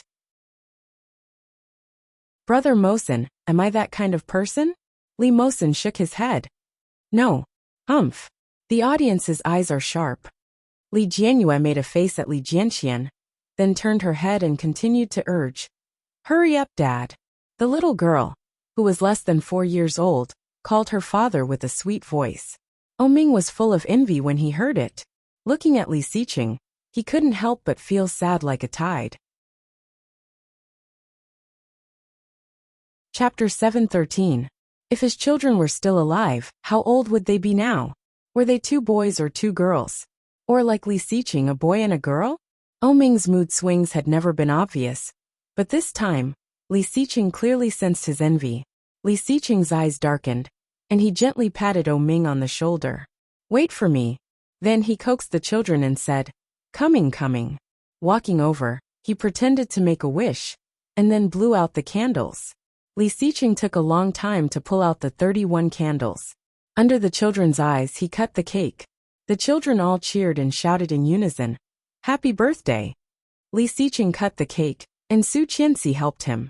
He distributed the cake to the children, and looked up at Ming. Come here, take a piece. Ming chuckled, walked over, and sat down on the sofa. The elders were all behind. Captain Li looked at Ming and said, Xiaoming, you are not married yet? Do you have a girlfriend? Ming smiled and shook his head slowly. No. You don't plan to find one. Not for the time being. Ming smiled, took the cake from Li Xiqing, and handed it to Captain Li. Grandpa, eat the cake. Captain Li took the cake and asked with a smile, Your father won't rush you. Aren't you in a hurry? Well, I told him to focus on his career first. His career has been very successful. You see, your O group has been like a rocket in recent years. Isn't that enough? A man still needs a family. Only when he has a family can he have a better career. Grandpa, why are you so interested in his relationship? Li Xiqing glanced at the old man, and handed another piece of cake to Ming. If you are free, help me take care of the children. I have something to say to Ming. Captain Li stared at him, a little angry, and said, You little brat, now you think your grandfather is long-winded? Hey, forget it. I can't care about you. Go. Ming put down the cake, said goodbye to Captain Li, and followed Li Xiqing out the door. However, not long after Li Xiqing left, Li Jianxian suddenly put down the half-eaten cake in his hand. His white cheeks blushed as he ran after him and shouted, Dad, wait a minute. Li Xiqing was dazed, paused, and looked behind him. A short and small figure ran over. Although he was young, his body proportions were excellent. Her black curly hair fluttered in the wind. Looking at Li Xiqing, she blushed even more. Li Xiqing looked down at him, his eyes deeper, with a meaning that Li Jianxian could not understand at all. What did you call me? The little fellow's face turned even redder, and he weakly called out, Daddy. Li Xiqing's eyes became softer. His eyes curved slightly as he looked at Li Jianxian. Yeah. I also want to give you a birthday present. What present? Li Xiqing smiled and took 2 steps closer, his eyes shining with surprise. Although the little fellow did not understand, he knew that his father must be happy at this time. You are too tall. Squat down a little. Li Xiqing heard and squatted down. Li Jianxian went up and imitated Li Jianyue. He held Li Xiqing's head with both hands and kissed him on the cheek. Then he turned around and ran, shouting, Happy birthday, Dad. Li Xiqing's eyes lit up. Dash. Chapter 7:14. The little guy ran inside, and when he walked to the sofa, his little body stumbled. Li Xiqing was shocked and couldn't help but remind him, Be careful. The little guy turned his back to Li Xiqing, blushed, lowered his head, and trotted in. Ming also laughed and teased. It's exactly the same as when you were a child. Is this the first time he called you Dad? Yes. Li Xiqing's lips curled, and his cold eyes became softer. The first time. It feels good. This little guy's personality is really cute. Could it be that he didn't call him on purpose, so that he could give him a surprise on his birthday? Li Xiqing's dark eyes became softer. Turning his head, he found that Ming's eyes were even more envious. There was a smile on his lips, but there was indescribable loneliness in his eyes. Perhaps others could not see Ming's emotions, but Li Xiqing admitted that he had known him for more than 20 years, and had long known him like the back of his hand. With such emotions, Li Xiqing couldn't help but frown, stepped forward and said, Let's go. The small lake not far from the door of the old house had been there for many years. When they were young, Ming and Li Xiqing liked to sit on the grass by the side and chat. During the day, they sat fishing and basked in the sun. At night, they lay on their backs and looked at the sky full of stars. This kind of life lasted until they graduated from college. After graduation, Ming went to Europe to study, and Li Xiqing started his own company. The days they spent together here became less and less. Once again lying in this place, The two of them felt infinite emotions in their hearts. Li Xiqing. Yes. Li Xiqing put his hands on his head, looked at the sky and responded. Today's Kingstown was already a first-tier city. The sky full of stars in the past no longer existed. The dark night sky now only had a little light hanging, looking bleak and lonely. For a long time, the two of them did not speak again. There was the sound of insects around, and the breeze was cool and comfortable. Li Xiqing looked at the night sky and slowly said, "This time in the capital, who did you meet?" Oming was dazed and turned to look at Li Xiqing. After a long while he chuckled. "Are you a roundworm?" Li Xiqing curled his lips and asked. "You Lily?" Oming's eyes darkened at the mention of the name. He turned to look at the sky again. In the darkness, there seemed to be a smiling face, with a coquettish smile, looking at him provocatively. "It's her. She must be having a hard time." Oming laughed. "How did you know? She can't live well without you. TSK, she's even more ruthless than me. At least I didn't want her to live a bad life." Oming shook his head and removed his hand from under his head. His voice was distant and lonely. "Do you still remember the reason why we last met? The woman had a miscarriage." "Yes, for the past 4 years, I've always thought that it was my fault, that I crushed my own child to death." Oming's voice was a little choked. In front of his only good brother, Oming had no intention of hiding anything. He turned his head and said, "But in fact she took the medicine. She planned to have an abortion. It's twins. 2 children." Li Xiqing felt a sudden knock on his heart. Deep in his heart, he could not hold back his anger. Twins. They were actually 2 children.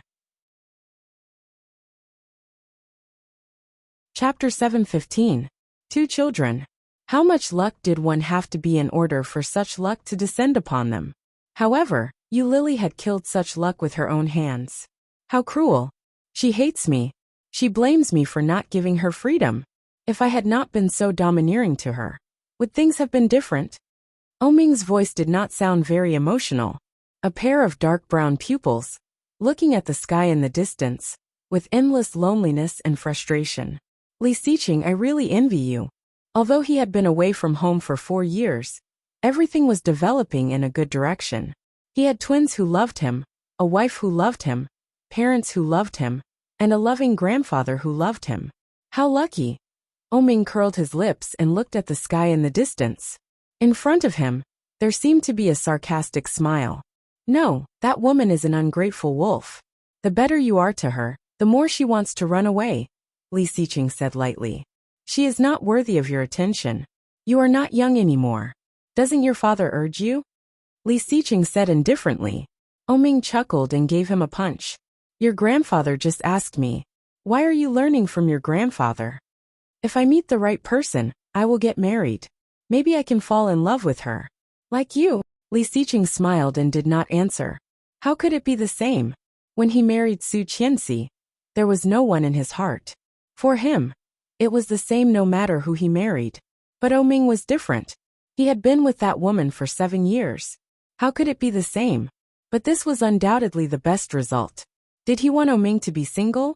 If that woman was worth it, Li Xiqing had nothing to say. "But you Lily." Shoo! The sound of fireworks. Li Xiqing and Oming looked at the same time.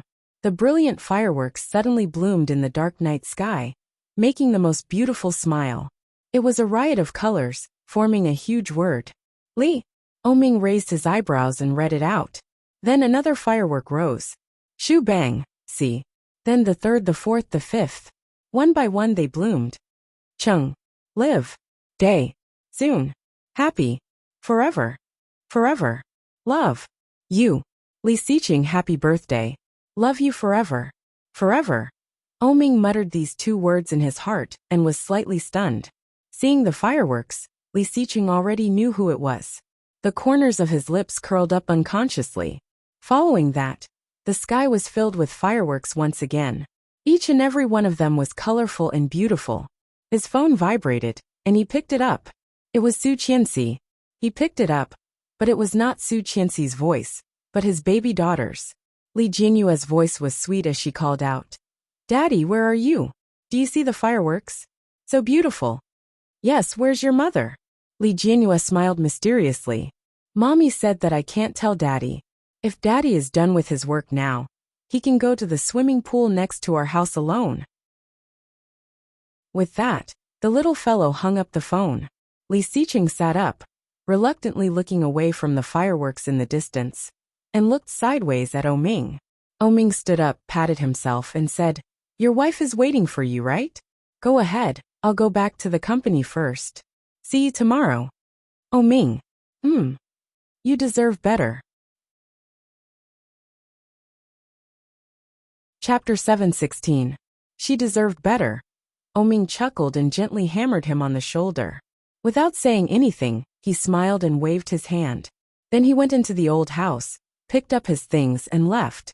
After the black Lamborghini drove away, Li Xiqing turned and walked toward his swimming pool. He hadn't gone swimming for a long time, and he remembered that Su Qianxi didn't know how to swim. Why would he go there? Li Xiqing had already imagined a lot of pictures. For example, sex. This should be called a birthday gift, right? Curling his lips, Li Xiqing walked faster and faster. However, when he walked to the edge of the swimming pool, it was dark. It seemed that there was nothing. Standing there for a moment, Li Xiqing did not intend to move, but the smile on his lips was getting deeper and deeper. Suddenly, the lights in the surroundings lit up. Li Xiqing was dazzled by the sudden light, and his eyes curved. It was expected, but the effect of the surprise did not decrease. The bright yellow light shone under the swimming pool, turning the whole pool golden. There was a beautiful golden LED light shining at the bottom. Li Xiqing looked down and clearly saw his name. Li Xiqing, I love you. Right in the middle of the swimming pool there was a bubble. Just above the bubble there was a box. It was a big red square box, with ribbons on it, looking mysterious and beautiful. There was a long thin line tied to the ribbon. Li Xiqing looked along the thin line, and found that the other end of the line was at his feet. Picking up the long line, Li Xiqing slowly pulled it, and the bubble was guided to this side by him. Taking the box up, Li Xiqing pulled the ribbon open, and there was a big piece of clay lying inside. On the clay, there were 3 small handprints and a slightly larger handprint. In front of the handprint were written Sun, Yu, Qian, and the word CI was written on the big handprint. Under the clay, there was a small white whiteboard with crooked colorful writing. Dad, happy birthday, love, Ursu. Li Xiqing saw this thing, and his eyes became softer. The softest part of his heart felt like it was hit by a stove, and he suddenly felt warm. His children, his wife. So nice. Hearing the sound of high heels behind him, Li Xiqing squinted, stood up, and turned around. Su Qianxi was wearing a bright red dress that was different from usual. It was a sleeveless backless dress, outlining her even and graceful figure. At the moment, she was smiling at him. Li Xiqing looked at her, and also smiled happily. Su Qianxi stepped forward, and put her arms around his neck. Smiling charmingly, she looked up at him with her big eyes and whispered, "Mr. Li." "Mrs. Li." Li Xiqing bowed his head, his forehead against hers, and said softly, "You did all this?"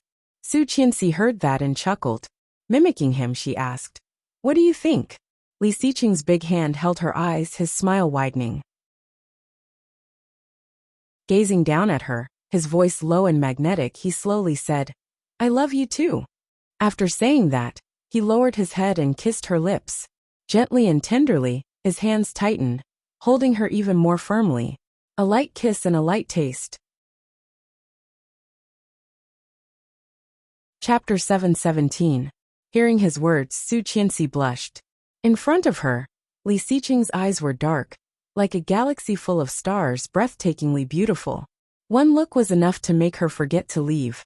Gazing at him, Su Qianxi stood on her tiptoes and kissed his lips, imitating how he usually kissed her, gently and gently. He did not move, and Su Qianxi felt a little discouraged, but then she noticed his teasing eyes. Annoyed, she put her toes down, but her waist was suddenly tightened. His eyes were full of smiles, and his voice was low and soft. "Go on." Su Qianxi was reluctant, pouted and looked away. "Today is my birthday, Mrs. Li." With a smile in his eyes, Li Xiqing lowered his head and gently kissed her cheek. "Go on." Su Qianxi blushed and whispered, "Let's go back to the room." Li Xiqing's smile on her cheek widened, He carried her in his arms and walked in the direction of the house. Put me down first. It's not good to be seen by the children. There is nothing wrong with it. Is it not normal for dad to carry mom? Li Xiqing whispered in her ear. The children all know that their dad wants to carry their mom, and their thoughts are still very pure. Did he mean that Su Qianxi's thoughts were not pure? Su Qianxi blushed even more, gave him a stare, and was about to get down. However, Li Xiqing held her more firmly and whispered, "Don't move. I can't help it." Su Qianxi was speechless. Blushing, she lowered her head and whispered, "Pervert." Li Xiqing's voice was low and gentle, with an indescribable magnetism. Holding her, he walked faster and whispered in her ear, "I have always been like this. You like it too, don't you?" At this time, it was only 9 p.m. The children and grandpa had already been sent to bed, leaving only Qin Shuhua and Li Xiao in the living room. The old couple was watching TV. Seeing Li Xiqing coming in with Su Qianxi in his arms, Qin Shuhua immediately looked at Li Xiao and smiled. Su Qianxi's face was even redder.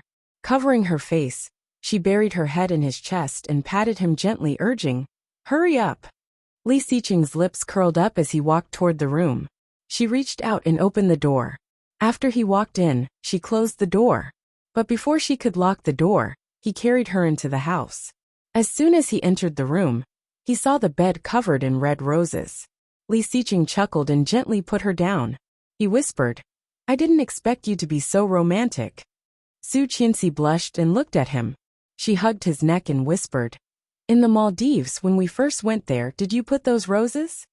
That was 5 years ago, when Grandpa forced her to go to the Maldives with Li Xiqing for a vacation. When they just moved in, she saw a bed full of roses. Densely packed, it was very beautiful and fresh.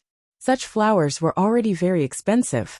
The hotel should not have spent a lot of money on that kind of thing. Su Qianxi only realized this in the past few days. Chapter 718. The fiery big palm moved gently from her waist to her back, gently stroking her smooth and delicate back. It was as soft as a peeled egg, smooth and delicate. Li Xiqing couldn't help but touch it a few more times, feeling even more unable to control himself. After a long time, Li Xiqing let go of her, breathing a little fast, and said, "It's me." At that time, Chengyu was reading a comic in the company during her break, and the hero was quarreling with the heroine. After the heroine got off work, she returned home and found the bed full of beautiful rose petals, which was very surprising. The hero came out from under the bed and lifted the quilt. The rose petals were scattered all over the sky, which was very beautiful. Li Xiqing had already prepared for her. At that time, seeing her stunned expression, he was also in a good mood. Hearing Li Xiqing's affirmative answer, Su Qianxi's eyes were even more gentle, and she looked up to kiss him. The smile on Li Xiqing's lips widened, and he pushed her to the center of the bed. Dense kisses accompanied by the color of lipstick moved to Su Qianxi's chin, neck, collarbone. Su Qianxi hugged him tighter, and her body couldn't help trembling under the movement of his big hands. No matter how many times she had been with him, her body was always as sensitive as when she first met him. The feeling of numbness spread from the tailbone to the whole body, and Su Qianxi's whole body softened. Li Xiqing gently pulled her shoulder strap and kissed her affectionately and enchantingly, carefully as if he was protecting a precious work of art. "Dad, Dad!" Suddenly a child's voice came from outside.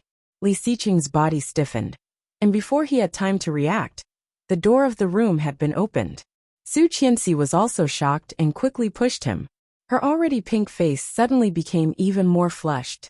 She covered her chest and pulled up her clothes. Li Jianyue ran in, crying, "Dad, my brother won't let me play with the building blocks," sob. Li Xiqing was a little embarrassed and sat up. Su Qianxi turned around, blushing, and quickly put on her clothes. As for Li Xiqing, he had just kissed Su Qianxi, and had not had time to wipe off the lipstick on his mouth. Li Jianyue saw the lipstick mark on his lips, chin and cheeks. She widened her eyes, looked at Li Xiqing and said in surprise, "Dad, are you wearing lipstick?" Li Xiqing felt the blue veins in his temples throbbing. Looking at the mirror on the dresser, he took 2 tissues and wiped the lipstick on his face before turning to look at his baby daughter. At this moment, Li Jianyue's big eyes were wet, and she looked a little wronged. Her two eyebrows were arched, and her little face had turned pink. She was wearing a cute princess nightgown, and was hugging the Barbie doll that Rong Xian had bought for her previously. She looked at him with an aggrieved expression. "Daddy." Li Xiqing felt a little helpless. He went forward to pick up his daughter and asked softly, "What happened to Ursu? Big brother doesn't let me play with building blocks. Boo-hoo, Big brother is too selfish. I don't like Big brother anymore." Li Jianyue hugged Li Xiqing's neck and cried. She looked so aggrieved that Li Xiqing's heart ached. Li Xiqing wiped her tears and unconsciously frowned. He coaxed, "Ursu, be good. Daddy will teach Big brother a lesson for you. Where is Big brother? Take me there." Chapter 7:19. Li Xiqing smiled, held the little guy, and walked in the direction of the children's room. Su Qianxi tidied up her clothes, and then saw the little guy's appearance. She couldn't help but laugh. Watching the father and son leave, her face became hotter. The surprise she had prepared for him was still coming. She almost thought that she couldn't take it out, but it was interrupted by the little guy. Was this a blessing in disguise? Su Qianxi's face became redder and redder. When Li Xiqing carried Li Jianyue to the children's room, he saw a big tall building block tower as soon as he entered. These blocks were all solid wood blocks he bought for Li Jianxian. Many adults also liked to play this game. As soon as Li Xiqing walked in, he was a little surprised. The blocks inside were piled high, and they were actually as high as Li Jianxian's height. The inside was hollow, and there were hollowed gaps on the outside. The whole was a circular tower. Even so, the bottom 3 or 4 layers were very tight and airtight. When it got higher and higher, the distance between the blocks slowly opened up. Each block was only about 2.5 centimeters wide, and it was placed horizontally. There were at least hundreds of them stacked on top of each other. Both Li Jianxian and Li Mosin looked a little excited. They put the last block on the top, and the whole tower shook slightly. But it was only a slight shake, and in a moment it returned to normal. It looked very tall, but it was very stable. It was placed on the edge of the small bed, just beside Li Jianyue's bed. Wow! Li Jianyue seemed to have forgotten why she called her father over. She looked at the tall tower with her eyes wide open, and her little face was full of worship. Amazing! It's so high! As she spoke, she struggled to get down. Li Xiqing put the little guy down, but Li Jianxian and Li Mosin immediately felt a sense of crisis and shouted at the same time, "Don't come over!" Li Jianyue was frightened by them and looked at them with a blank face. Li Jianxian and Li Mosin were carefully guarding the building block tower, for fear that Li Jianyue would come up and destroy it. "Dad!" Li Jianyue pouted and looked at Li Xiqing behind her, pretending to cry again. Li Xiqing held Li Jianyue in his arms and sat on the small bed at the side. He asked, "Did you two do this?" "And?" Li Mosin looked at Li Xiqing with stars in his eyes and said, "It was all done by Daisu and me. Isn't it amazing?" Li Jianxian was also looking forward to it. With a blush on his face, he looked at Li Xiqing, waiting for his comment. "Not bad. But the next time you play, remember to teach your sister how to play. At this time, you should all be asleep. All of you go to bed." When Li Mosin and Li Jianxian heard that, they immediately climbed onto the bed and covered their heads with the blankets. When Li Jianyue saw this, her big eyes stared straight at the toy tower. She wanted to go forward and touch it. Li Jianxian noticed his sister's gaze and warned, "Don't move or you'll fall." "Humph! Cheapskate." Li Jianyue got down from Li Xiqing's body and climbed onto her little bed. Looking at the building blocks, her eyes lit up. Li Xiqing chuckled and said with a straight face, "Remember to take your sister to play next time. You can't play by yourself. Do you hear me?" "Oh." Li Jianxian responded and covered his head with the quilt. Li Xiqing stood up, closed the door and went out. But before the door was closed, he heard a crashing sound coming from inside. Hearing this sound, Li Xiqing immediately felt more helpless. Chapter 7:20. Sure enough, there was a loud cry from inside. Li Xiqing opened the door again, walked in, and turned on the light.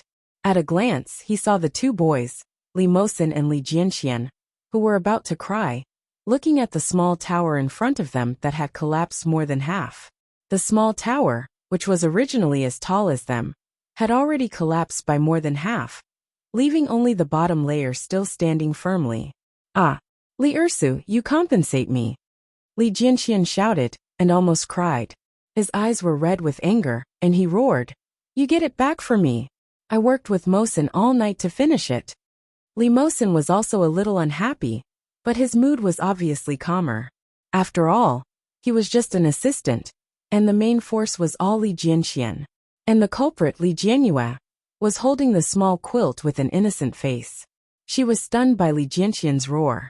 When she noticed that her father had come in, she turned her little head to look at Li Xiqing, and she was a little scared. Her little face was a little wronged and she weakly said, "Dad, you did it?" Li Xiqing's forehead was twisted. Seeing the mess on the ground, he felt a little sorry. The little guy spent a night to finish it, and it must have taken a lot of effort. It was normal for him to be angry when it was knocked down. Li Jianyue bowed her head weakly and whispered, "I just wanted to touch it, but my brother didn't let me play." As she said that, her little face became more and more wrinkled and red, and she cried out of guilt and grievance. Her big eyes narrowed together, and tears rolled down all at once. "Whoa, I didn't mean it." Looking at Li Jianxian, he found that the little guy's anger seemed to have subsided a little, but he still looked very unhappy. Li Xiqing had a headache. He held Ersu over, gently wiped her tears and whispered, "Want to play with your brothers?" Ersu sniffed, and her crying stopped a little. She nodded and said, "Yes. Go apologize to your brother." Li Jianyue heard that, climbed down from Li Xiqing, walked to Li Jianxian's side, and said in a choked voice, "Brother, I'm sorry." Li Jianxian's anger had subsided a lot. When he heard what she said, his face was still stiff. He looked at her and said with some disgust, "Don't cry. You're so ugly." When Li Jianyue heard that, she pouted and pretended to cry again. Li Jianxian's little face became even more disgusted, and he shouted, "If you cry again, I won't play with you anymore." These words scared Li Jianyue so much that she quickly stopped crying. She didn't dare to cry anymore. Li Jianxian was more sensible and smart than many children of his age. He was so thoughtful at such a young age. It seemed that it was good to be raised by his grandfather. Li Mosin and Li Jianxian spent more time with their grandfather, while Li Jianyue often played with Qin Shuhua. The little girl was like a little princess. Although she was smart and sensible compared to the two boys, she was more delicate. The little guy wanted to play with his brothers. Maybe it would be better, Li Xiqing thought for a moment, clapped his hands at them and said, "Tomorrow, Dad will make a beautiful one for you. Now pick up the blocks on the ground first, and we will continue to build them tomorrow." Chapter 721. Li Jianxian did not speak, and got out of bed to help. Li Jianrui followed behind, and squatted down to help pick it up. She said to Li Mosin, "Brother Mosin, I'm sorry. It's Ursa's fault. I knocked it down." The expression on Li Mosin's face was much better. He smiled at Li Jianrui, and reached out to wipe her face. "It doesn't matter. Let's play together tomorrow," he said and turned his head to look at Li Jianxian. "Okay, Desu?" Li Jianxian picked up the building blocks and said coolly without looking up, "Then she has to be obedient. She has to promise not to destroy or cry before she can play with us." Li Jianrui heard this and nodded. "I won't cry. I'll be obedient. Brother is the best." Li Jianxian snorted softly, but his lips were slightly raised. It was very shallow, but it could not hide from Li Xiqing's vicious eyes. Li Xiqing couldn't help but smile. He was a little helpless with this son. When he was a child, he was not so arrogant, was he? TSK. He must have inherited it from his mother. Watching the children pack up the building blocks, Li Xiqing put the box in the corner of the room, then turned off the light and walked out. Finally, he could go back. Hey, it's really not easy to raise a child. It's even more difficult to want to raise a child and have a world of two. Li Xiqing's feeling, when he was just hit, was completely gone. At this moment, there was only a deep sense of helplessness. Opening the door, the room was dark, and the lights were not turned on. After locking the door and making sure that the children could not open the door by themselves, he reached out to turn on the light. At the same time, a shadow appeared in front of him. It looked like he was creeping closer, and he seemed to be wearing very little. Li Xiqing took his hand back and looked at her with his lips slightly raised. Su Qianxi walked over quietly. When she was about to touch him, the man in front of her suddenly rushed toward her. Su Qianxi exclaimed and then heard his low voice. "What are you playing at?" As he said that, his big hand touched her body, which was only wearing a chiffon.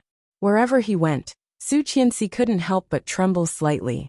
She whispered, "Can you see clearly at night?" "I can't see it clearly, but I can see and touch it." Li Xiqing pressed her against the wall and squeezed his thigh between her legs. Holding her, his big hand stroked under her waist. There was only a small piece of fabric between them. Li Xiqing's eyes in the dark night seemed to be refracted by the light, which was particularly eye-catching in the dark night. He chuckled softly, and his voice was soft and gentle as he said slowly, "I like it very much."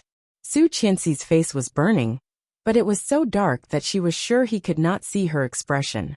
Reaching out, she grabbed his large hand and placed it on her chest. She whispered, "I heard that men like to play with excitement."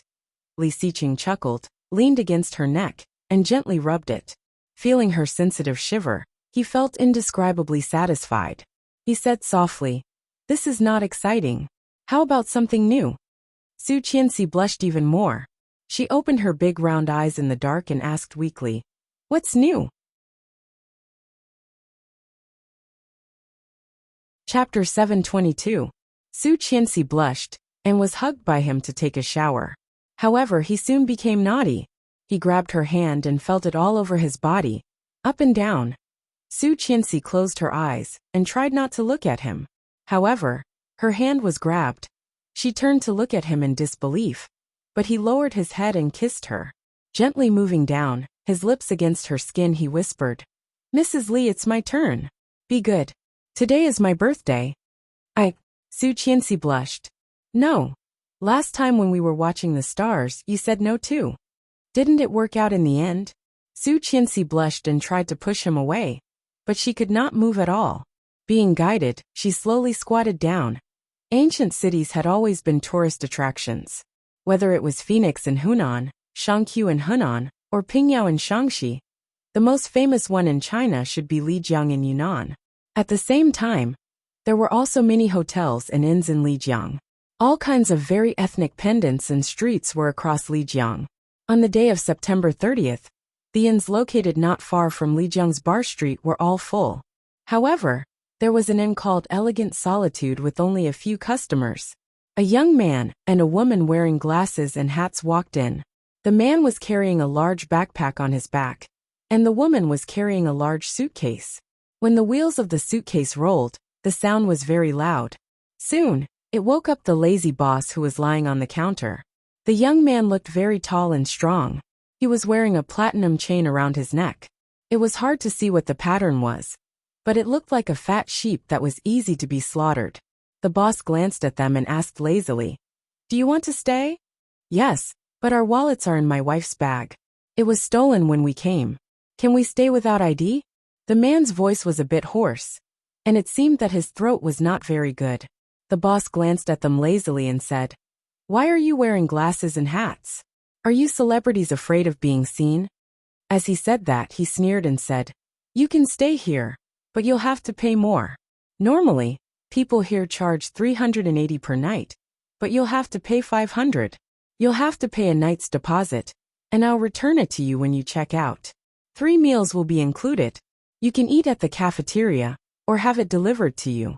How long are you staying? 500 yuan for a shop like this? Are you trying to cheat me?" The woman's temper was obviously a bit bad as she shouted, "You don't have to stay here if you think it's expensive, but you can't stay in other hotels without ID cards. What if you're illegal immigrants or wanted criminals? We also have to bear the risk." Speaking of this, the woman's face changed slightly. Just as she was about to say something, the young man gently pushed her away and said, "We'll stay here for a week. We'll leave after the National Day. How much will we pay you?" We don't have much money left. Please give us a discount. Alright, 8 days, a total of 4,000. Give me 3,500, and that's it. Give me 4,000 now, and I'll give you 500 later. After paying the money and taking the key, the young man and woman carried their luggage to the guest room on the 3rd floor.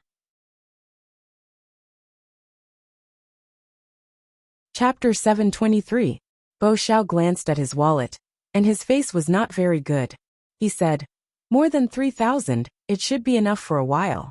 Hey, we've been cheated a lot. What should we do next? Do we really have to stay here for a week?" Rongana looked angry. "I'm so angry. 100 is enough for such a shop. This person is clearly cheating us. I'm so angry. Go take a shower first. Later, we'll go to the bar. When this deal is successful, we'll have money, and then we'll go to Myanmar." "How? Sneak. She'll go take a shower." Bo Xiao gently pushed her. "Check if there are any surveillance cameras. Be careful." But Rongana did not leave. The more she thought about it, the sadder she felt. She looked up at him with unspeakable grievances. "Xiao, let's turn ourselves in. I don't want to live like this anymore. If we turn ourselves in now, we may be sentenced to a few years less. Anna, do you want us to walk into the trap?" Bo Xiao was obviously a little shocked. Looking at Rongana in front of him, he was a little emotional and said, "Do you think we can come back if we hit the muzzle in this situation? How many people have we killed? The list has been found. If we go back at this time, what awaits us can only be the death penalty." His voice was a little loud, and Rongana was frightened. She covered his mouth and listened carefully outside. Sure enough, there was a very loud voice. She immediately shouted, "Oh, this scene is too difficult. If I can't recite the lines, will the director scold me?" The people passing by immediately stopped their hands that were about to call the police. They breathed a sigh of relief and muttered to themselves, "It turns out to be an actor. I was scared to death." Inside, Bo Xiao's face darkened and he looked at the door. The soundproofing effect of this small inn was not very good. The environment was comfortable and clean, but the overall style was elegant and beautiful.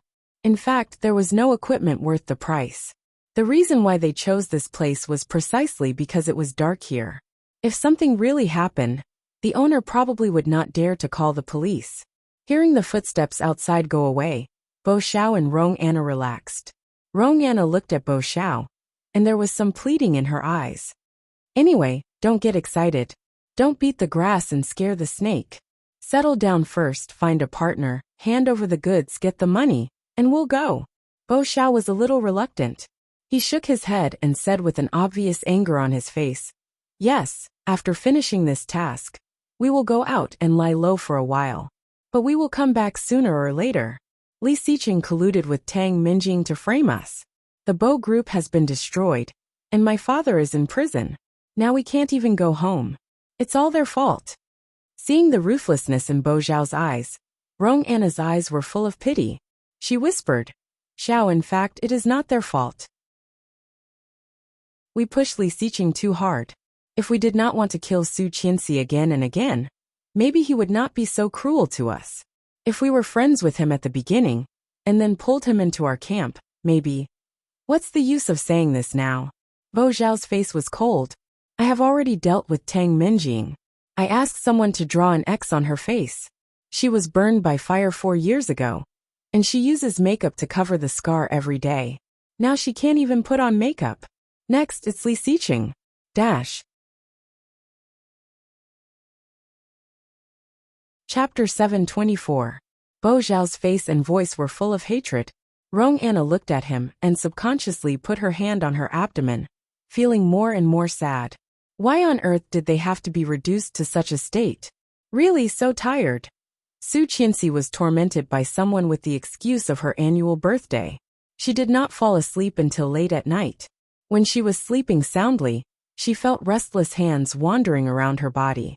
Frowning, she reached out and slapped it, saying coquettishly, "Stop it." However, Li Xiqing did not stop at all. He lifted her legs and lowered his body. Su Qianxi pouted in a daze. When she opened her eyes, she was already attacked by him. Unprepared, Su Qianxi let out a soft moan from her throat. The king-sized bed swayed gently with his penetration like a surging wave. Under his repeated force, Su Qianxi once again felt refreshed. When she woke up again, it was already afternoon. Su Qianxi was still in a daze. Seeing that it was already past 1 p.m., she was startled and woke up. Li Xiqing was sleeping next to her. Noticing her big reaction, he reached out and pressed her down, saying, "Aren't you tired? Sleep a little longer. It's already afternoon, and you're still sleeping. If people know, we will be laughed at." Su Qianxi wiped her face and lifted the quilt to get out. However, seeing the marks on her body, she even wanted to kill Li Xiqing. Seeing her expression, Li Xiqing chuckled and said, "What's so funny? It's said that absence makes the heart grow fonder.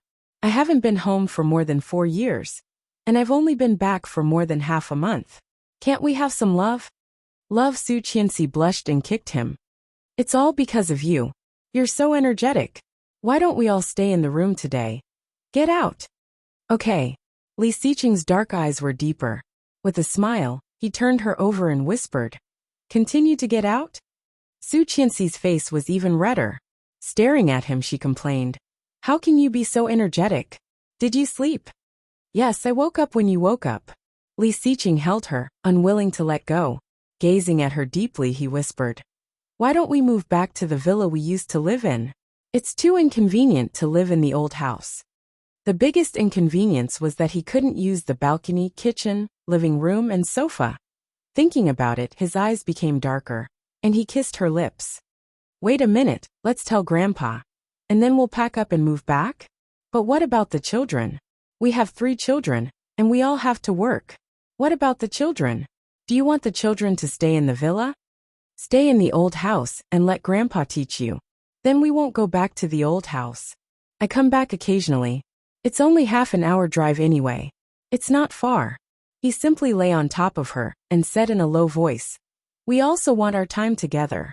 It's not appropriate to always live with the elders." That being said, she still felt that she couldn't let it go. There were too many children. If there was only one, she could bring it along with her in the villa and raise it herself. Chapter 725. "But I don't think it's a good idea. I have lived here for so long, and you move out as soon as you come back. Isn't it obvious? Wasn't it obvious that they wanted to live a married life?" Although this was the truth, Su Qianxi still felt a bit ashamed when she thought about it. "It was too obvious," Li Xiqing chuckled. "Then like today we are still in the room at noon. Do you think it is more appropriate?" Su Qianxi blushed even more and looked away from him. "It's decided." Li Xiqing got up and pulled her up. "Get up, I will give you a bath." "No, I will wash myself." Su Qianxi blushed even more and pushed him away. Li Xiqing ignored her protest and directly pulled her into the bathroom. When they came out, it was already past 2 p.m. As soon as they went out, they heard the phone was ringing. It was Li Jinnan. Li Xiqing glanced at it and ignored it. After slowly finding clothes for Su Qianxi, he picked up the phone. Li Jinnan was already furious. His tone was not very good. He complained, "Second brother, you are too much. You are pushing all the blame on me. I also need to have a private life, okay?" Li Xiqing turned on the speaker and found clothes for himself. Hearing Li Jinnan's words, he lazily responded and said, "Anyway, you have nothing to do. What's wrong with helping me manage the company? It's not like you don't get paid. I will give you 10% of the shares." "No." Li Jinnan was angry. "Why do I need money? I want to do it myself." Li Xiqing felt a bit helpless. "Okay, you manage it for me first. When I am in a good mood, I will help you. I want to open my own company." Li Jinnan's voice became serious. "Brother, I want to open a film and television entertainment company in Kingstown. I have already started preparing. I have poached several agents and stars. I have to hand it over to you. I will leave it alone in the future." So suddenly, Li Xiqing was a little surprised. Li Jinnan felt even more crazy and said patiently, "It's not sudden. Before you came back, I told my sister-in-law. After you came back, I told you. I told you again a few days ago." However, Li Xiqing did not pay any attention to him. Li Xiqing suddenly understood. "Oh, in that case, I'll take your sister-in-law to dinner first." We'll talk about it later. Before Li Jinan could say anything, the call was hung up. Holding the phone in silence for a long time, Li Jinan almost smashed it. Li Xiqing was a liar. The office doorbell rang. Li Jinan calmed down and said, "Please come in." Special Assistant Bai came in from the outside, followed by a person. He said to Li Jinan, "Vice President Mira is here." Mira was one of the managers that Li Jinan had poached with a large sum of money. It was said that every artist that he signed could be made famous. He was known as one of the top managers in the industry. However, Mira had a weird personality. Many people weren't willing to work with him. That was how Li Jinan had managed to take advantage of the situation. "Come in." Li Jinan stood up and tidied himself up before looking at the door. Special Assistant Bai was followed by a man who was gorgeously dressed. Chapter 726. When Mira saw Li Jinan, his eyes lit up and he said in surprise, Aren't you the handsome guy I met at the Dongfang Hotel last time? Oh my god, you are the boss of NC Entertainment? You are so young." His voice was sharp, and it sounded like he was surprised. Li Jinan had already felt that the man looked a little familiar. When he heard the man speak, he immediately remembered where he had come from. Last time in the hotel, he was hugged by a woman and called another man's name.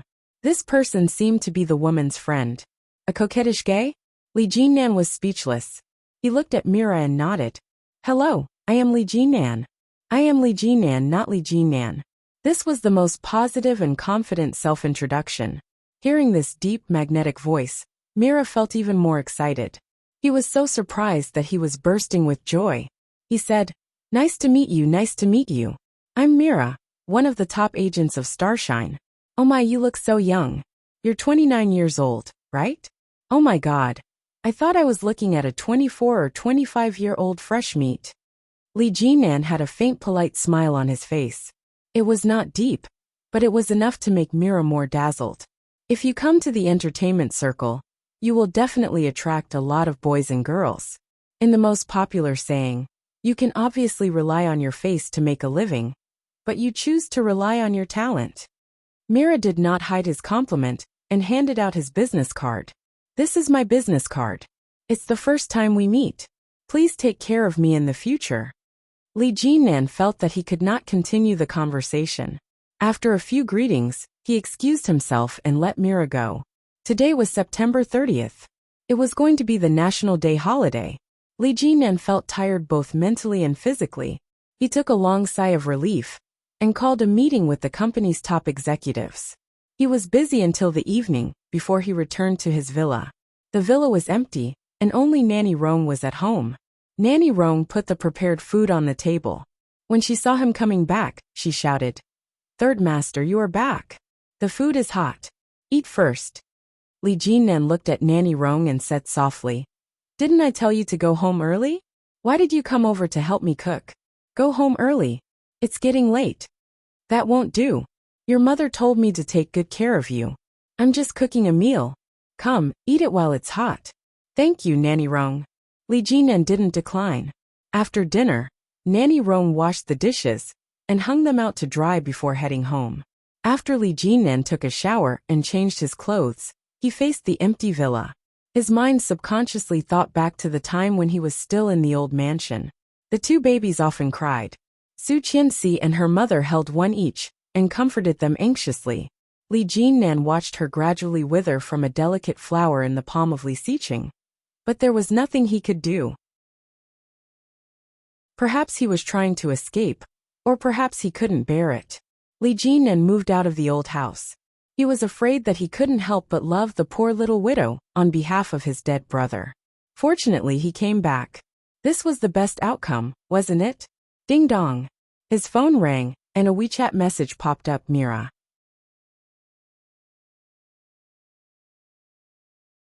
Chapter 727. Yiyu? The college girl who was drunk and called him Brother Luo. And in the bathroom last time? In the photo, it was a girl with long hair who looked pure and lovely. Her eyes were open as if they could speak. It turned out that she was an actress? Mira. Good actress, good singing, pure and sharp. graduated from art school, 22 years old, 168 centimeters tall. Li Jinan replied, you decide. Mira, okay. October 1st. On the first day of the National Day holiday, Su Qianxi had promised the children to take them to the Maldives, so she had to get up early in the morning to prepare. Lu Sa had packed the luggage, booked the tickets and booked the hotel. The flight was at 10 a.m. However, things did not go as she wished. Last night, because of what happened the day before yesterday, Su Qianxi strictly stopped him from doing anything bad. Li Xiqing agreed. But the aftermath was that he pestered her early in the morning and would not let her go. When she woke up and was about to freshen up, he took her in his arms, kissing and hugging her. He was rubbing all over her body, trying to arouse her. However, Su Qianxi was a very principled person. She pushed him away and warned, go away. I have to prepare for the trip to the Maldives later. Let's go later. Li Xiqing hugged her and looked at her pleadingly. His dark and deep eyes flashed with an indecipherable look. Honey, I want to. When Su Qianxi was about to speak, her lips were covered by his. Struggling, she turned her head and yelled, go away. At the same time, she stretched out her leg and kicked. Unfortunately, her knee hit the man's weakest and most important part. Li Xiqing only felt a piercing pain, clutching his crotch and gasping in pain. Su Qianxi was shocked and exclaimed, honey, are you okay? It hurts. Li Xiqing grabbed her hand and sounded very painful. Su Qianxi panicked and yelled, what should I do? It's okay. Just rub it for me. Come on, rub it. Hearing this, Su Qianxi's original nervousness and fear were all gone. Staring at him, she punched his stomach, snorted and turned away. After successfully getting rid of him, she coaxed the children to the living room and prepared to go straight to the airport. However, Li Xiqing was not happy. His face was sullen early in the morning, as if he was afraid that no one would know he was not satisfied. Su Qianxi saw his face and felt guilty. She pushed him and urged, let's go. Li Xiqing looked pale and did not move. Suddenly the phone rang. He glanced at it and then ignored her, going to the side to answer it. She wanted to follow him, but when he saw her coming, he immediately moved away, as if he was afraid that she would hear him talking on the phone. When he was talking on the phone, he kept looking at Su Qianxi, fearing that she would hear him. Su Qianxi felt a little suspicious.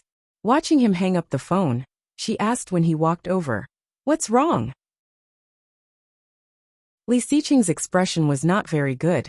Hearing her words, he said sullenly, there is something urgent overseas. I have to go on a business trip. You can take the children with you. I won't be going.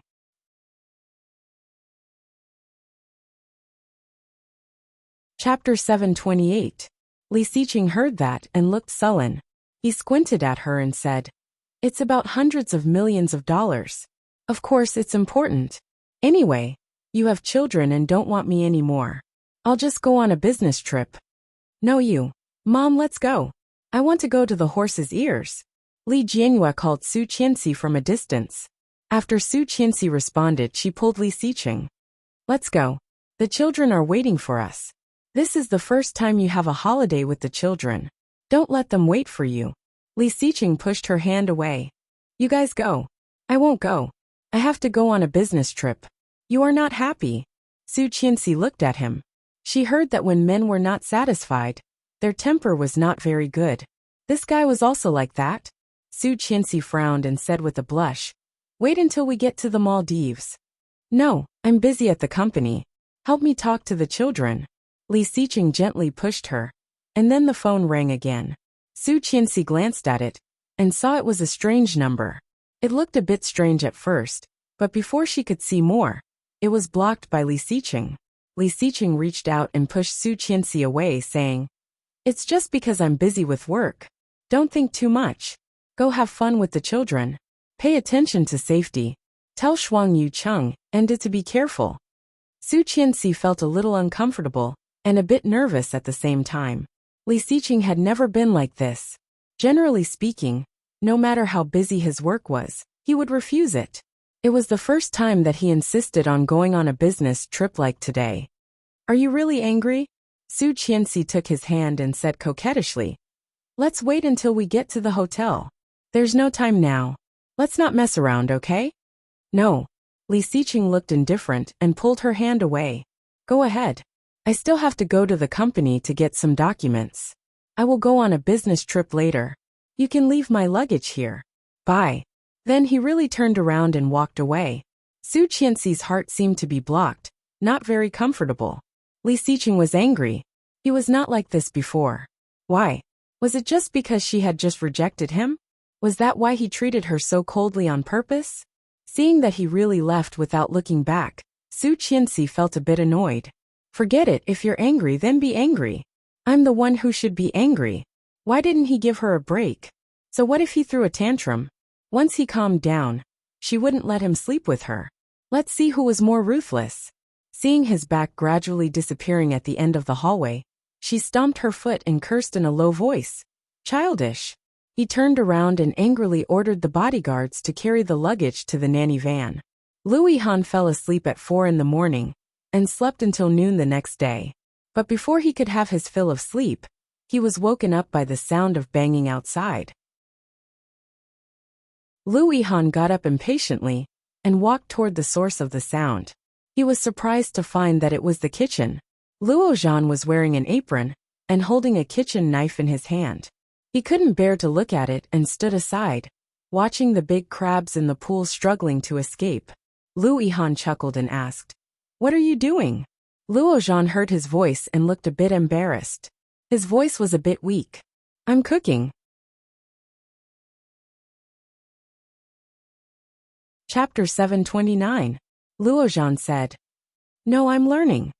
Louis Han could not bear to look at him and went to look at his ingredients. Fried crab in the shelter? Luo Zhan was shocked. "How did you know?" Louis Han squinted at him and snorted. "I am the god of cookery. But you did not choose the right ingredients. Look at this onion, it is not fresh at all. This is my first time buying vegetables. What else do you want?"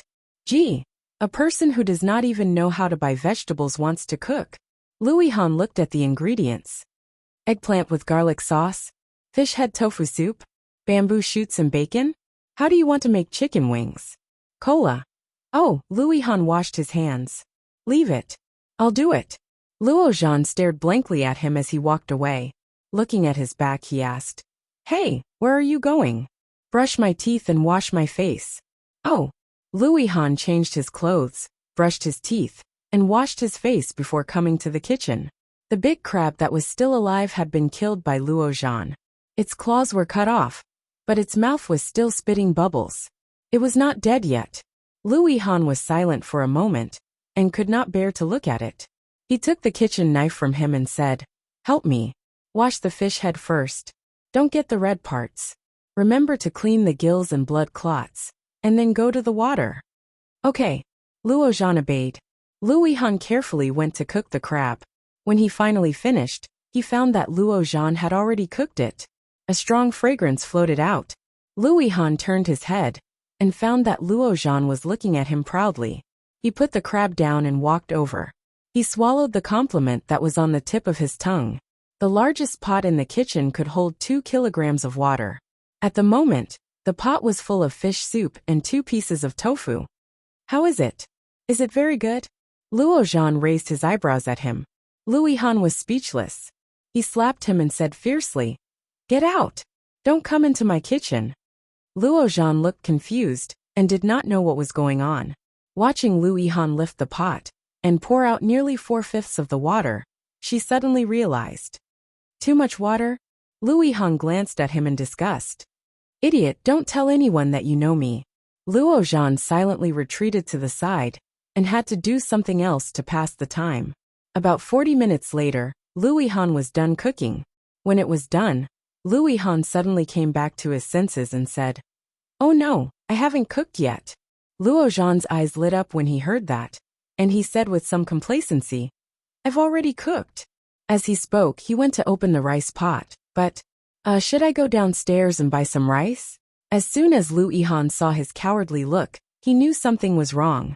He went forward to take a look and realized that it wasn't rice at all.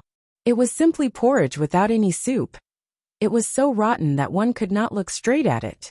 Louis Han was completely defeated by him. With a dark face he said, "Without me, you won't be able to survive." This sentence inexplicably caused Luo Zhan's heartbeat to suddenly accelerate. This sentence? What did he mean? Louis Han did not notice Luo Zhan's strangeness behind him. He picked up the rotten rice and said helplessly, "With some improvement, it can still be eaten as porridge. Go boil some water." When Luo Zhan heard this, his face burned even more. He tried to be casual and responded, "Oh." Chapter 730. Luo Zhan sneered. "You are useless. I am just not good at it. Let's compete in something else. Like cleaning? Or dressing up? Chasing girls?" Louis Han took out the rice from the pot and raised his eyebrows. "It seems that there is nothing you are good at." Luo Zhan was silent for a moment and said, "I can play basketball, badminton, tennis, volleyball, running. I can do all of them. How about swimming, weightlifting, push-ups, and sit-ups?" Luo Zhan was speechless. "Kill." Luo Zhan decided to ignore him. After washing his hands, he went to set the table. When Louis Han finally made the porridge, many of the fried crabs on the table had been eaten by Luo Zhan. Louis Han came up with a helpless face and reached out to grab the crab pincer that Luo Zhan had just picked up. After the meal, Luo Zhan consciously went to wash the dishes. After cleaning up everything, he came out again and found that Louis Han had fallen asleep. At this moment, Louis Han was half leaning on the bed, one foot on the sofa, one hand on the armrest, the other on the back of the chair, his head leaning against the corner of the sofa, eyes closed, breathing evenly. Luo Zhan looked at his face and unconsciously slowed down. Walking forward slowly, Luo Zhan looked at Louis Han's face and subconsciously held his breath. Louis Han was really good-looking. Louis Han's lines were strong and sunny. Whether in terms of ability or appearance, Louis Han was absolutely outstanding. But he fell in love with someone he shouldn't have.